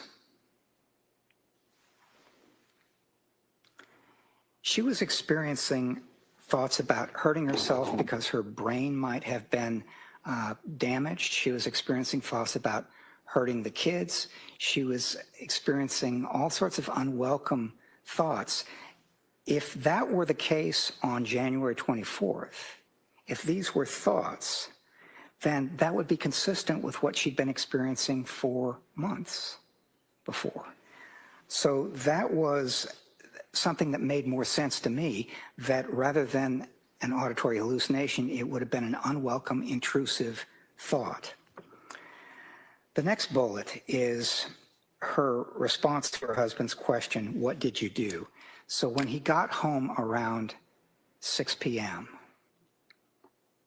on January 24th, and the house was quiet, and he went in, thought people might have been playing hide and seek with him, called downstairs, didn't get an answer, called upstairs, didn't get an answer, went upstairs, found the bedroom door locked, unlocked it with his key, went in, saw some blood there, saw the window was open, ran downstairs, and he saw his wife, Lindsay, lying there semi-conscious.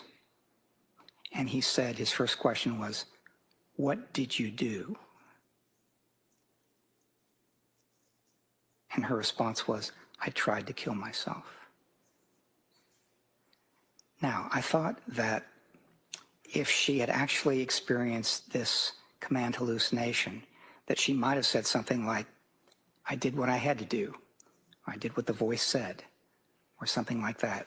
But no, she said, I tried to kill myself. And this is consistent with my looking at this and starting from the perspective of this is a serious, highly lethal suicide attempt. And that's the way to understand it. And then the last bullet point has to do with the recovery of memories. So when she regained consciousness that night in the hospital, one of the things she said is that she wasn't able to remember what had happened. And she was informed of it, but if this had been a genuine memory loss, then human memory is funny. And one of the things that happens is that when you're trying to remember something that actually happened, things can interfere with that. Things that you read, things that you're told, other sorts of things like that. So it would have been hard to understand how she would recover that memory accurately, including the particular memory of the command auditory hallucination, what it said. And doctor, did you already go over the first bullet point, the inconsistencies in her description of knowing wrongfulness? Yeah, I'm gonna pass on that one. Go to the next slide. Okay, you don't have that's not a consideration? Well, there were some additional inconsistencies in terms of whether she knew that when I asked her whether she was aware that it was illegal or immoral, she said basically, I wasn't thinking about this at all. No thoughts, no decisions, none of that. It was just all action. One of the things that Dr. Resnick wrote in his report is that she was intellectually aware that it was wrong or illegal, but not morally. And what she said to me is that I just don't think I wasn't thinking about that at all. I didn't know any of that. And if we could go to the next slide, I think if you could describe for us the evidence that you saw for suicide combined with altruistic filicide. Yeah. Altruistic filicide is a term that's used that means killing your kids out of love, not because you're trying to be cruel or for material gain or because you want them out of your lives or any of that, but killing them out of love so that you could basically, they wouldn't have to suffer, so you could prevent their suffering. And what she did, I thought, was begin with what I said a minute ago was a highly lethal and very serious suicide attempt. And that was preceded It by was what? preceded by months of thoughts and impulses about you should harm yourself, you should kill yourself, your brain is damaged, that sort of thing. And that, I think, is the beginning of the way to understand what happened that day. The second point is that, as I've said before, she didn't like to leave her children. Whether that was for date night or school or going back to work or anything, she did not like to leave her children. And if she had taken her own life, then her children would have been without her, and she thought that they would suffer. And she'd been having these thoughts both about herself and about her children over a several-month period. And the other thing that I will say is that she was in pain. She was suffering. She was doing a little bit better than she had been before she went into McLean, but she was still in pain. She was suffering. I think she was even desperate. And that is something that is often characterized as people who try to take their own life. They're in pain, they're suffering, and they're trying to put a stop to it. And I think when she decided at some point that she was going to put a stop to it, then she had to answer the question of what to do about the kids. And she didn't want to leave them, and she was convinced that they would suffer without her. And further evidence that you saw for the suicide combined with altruistic filicide? There was. One of the things that she said when asked about what happened is that in the course of strangling each child, she said, "Go to God, baby, go to God." And that was part of her expectation, that she and the children would be together in heaven with God. She was raised as a Catholic, and this, as I understand, Catholic considerations, that's not necessarily what happens, but when I asked her about that, when I said, isn't suicide a mortal sin? Yeah, can I see counsel over here?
right? And so I'm going to ask you to go back to the jury room, and then we'll bring you back in a couple of minutes, all right? Court, all rise. Jurors, kindly close the notebooks. Please.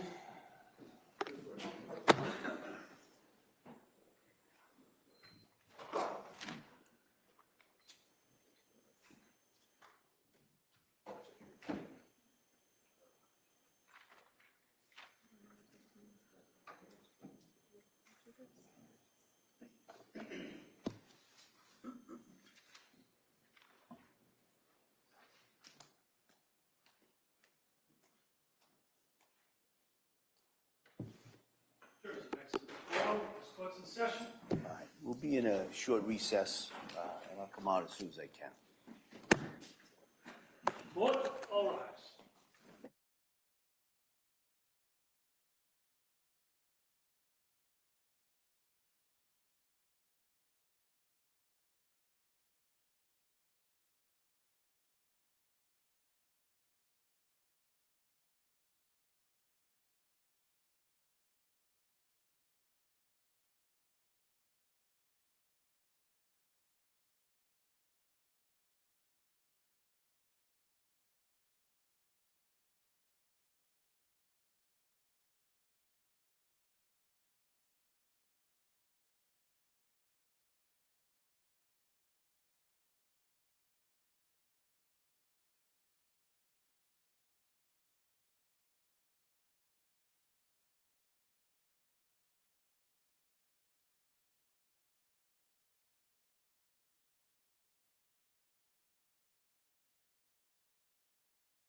session. Please be seated. Your Honor, for the purpose of the record, we return back to the trial of Commonwealth versus Lindsay Clancy. All parties are present, excluding the jury. All right. After the following sidebar conference, I think the defendant made a motion. I'm going to allow argument in regards to the motion. I'll hear first from the defendant, and then I will hear from the Commonwealth. Mr. Reddington. Thank you, Judge.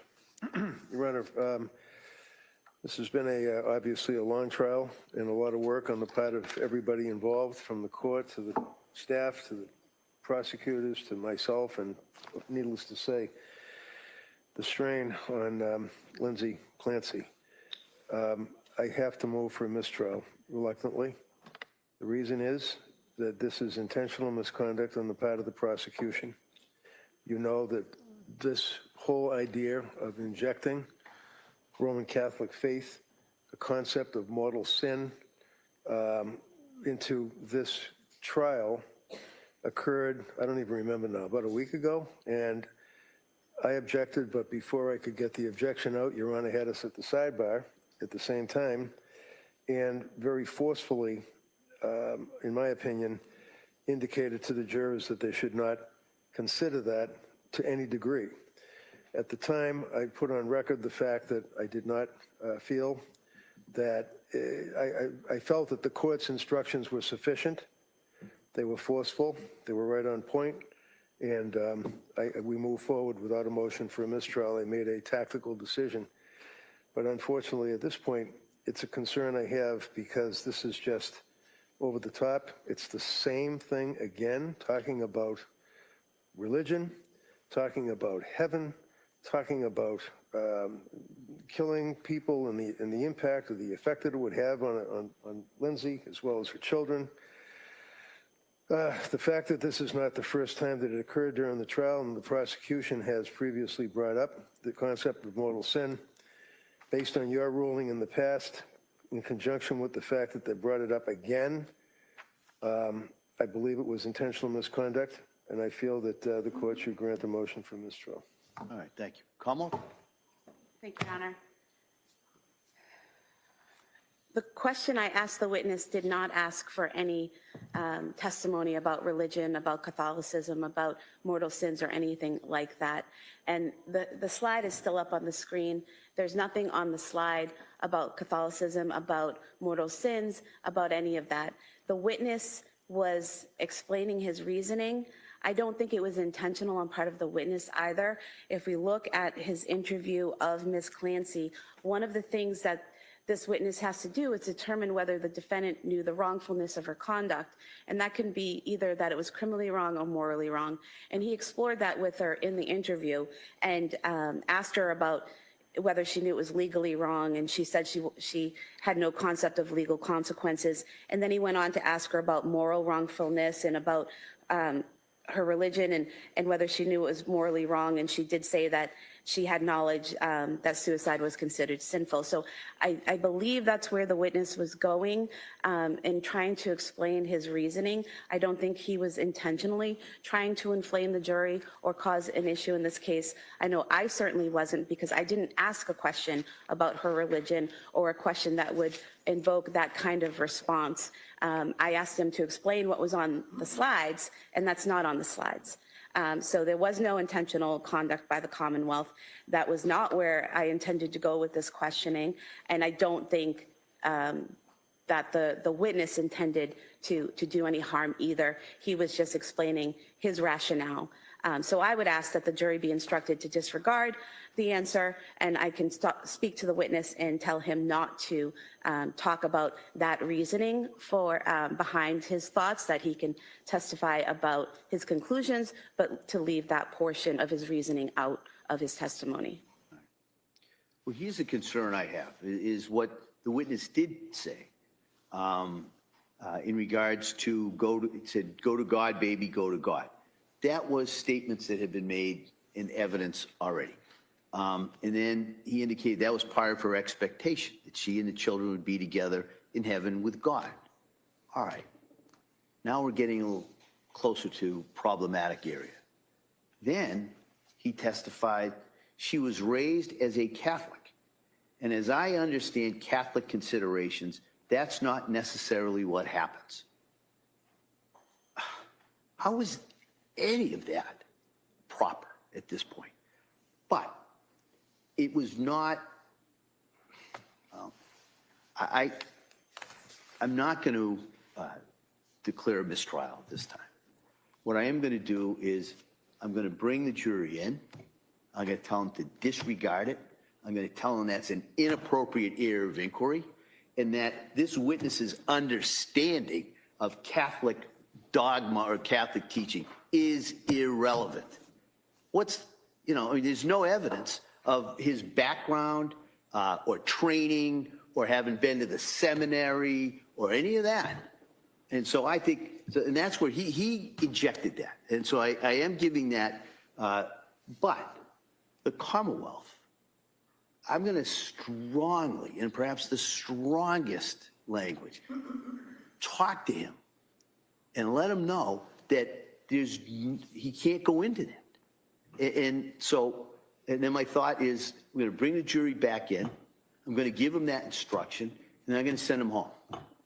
I don't want them leaving here today with the last thing they heard was a discussion about this witness's understanding of the Catholic teaching.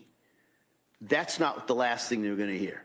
And so my thought is that as best I can is to address that and minimize the damage or prejudice, because I do presume that this jury will be able to follow those instructions.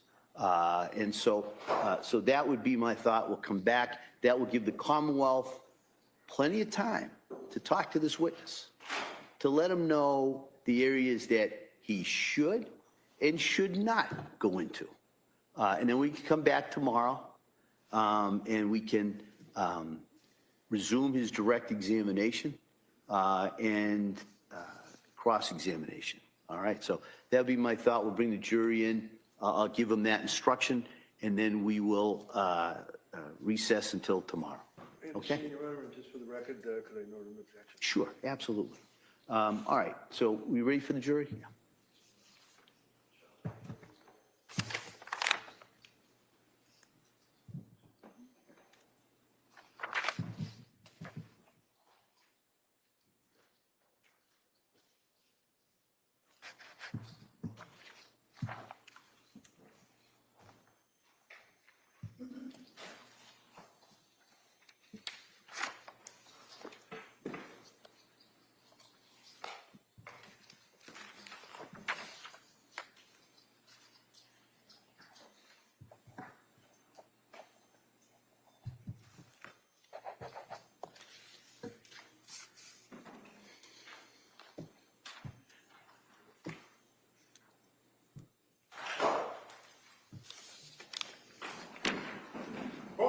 All rise.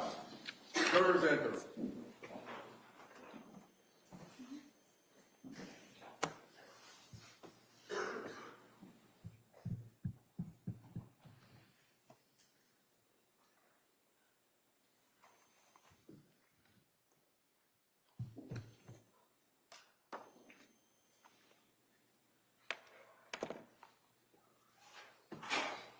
This court's now in session. Please be seated.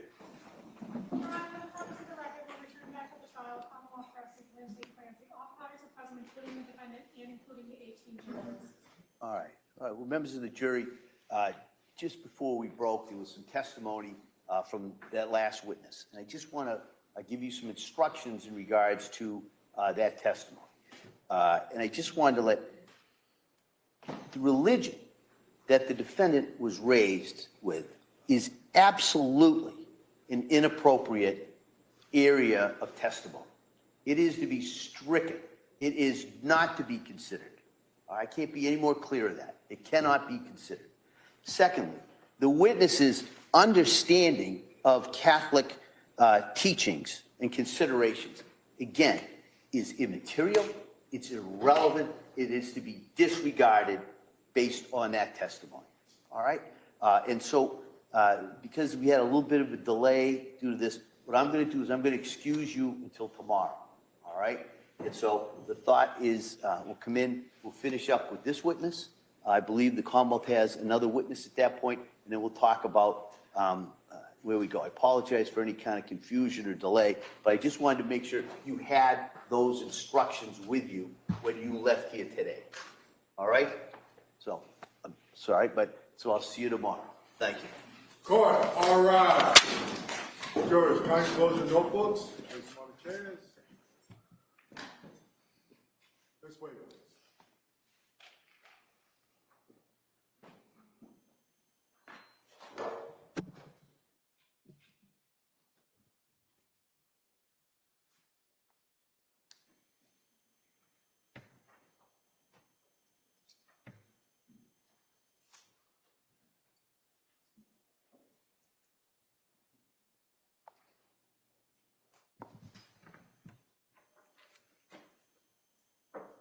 Jurors have exited the courtroom. This court's in session. Please be seated. Hi. Counsel, one more time, can I see it sidebar?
All right, so we will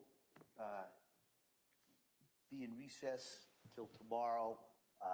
The anticipation is that the evidence will be done at some point tomorrow, with the thought that most likely we'll have a charge conference sometime probably tomorrow afternoon, and arguments in charge would be on Wednesday.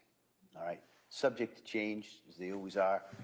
So thank you, everybody, and we'll see you tomorrow morning. Thank you. Thank you. Court, all rise.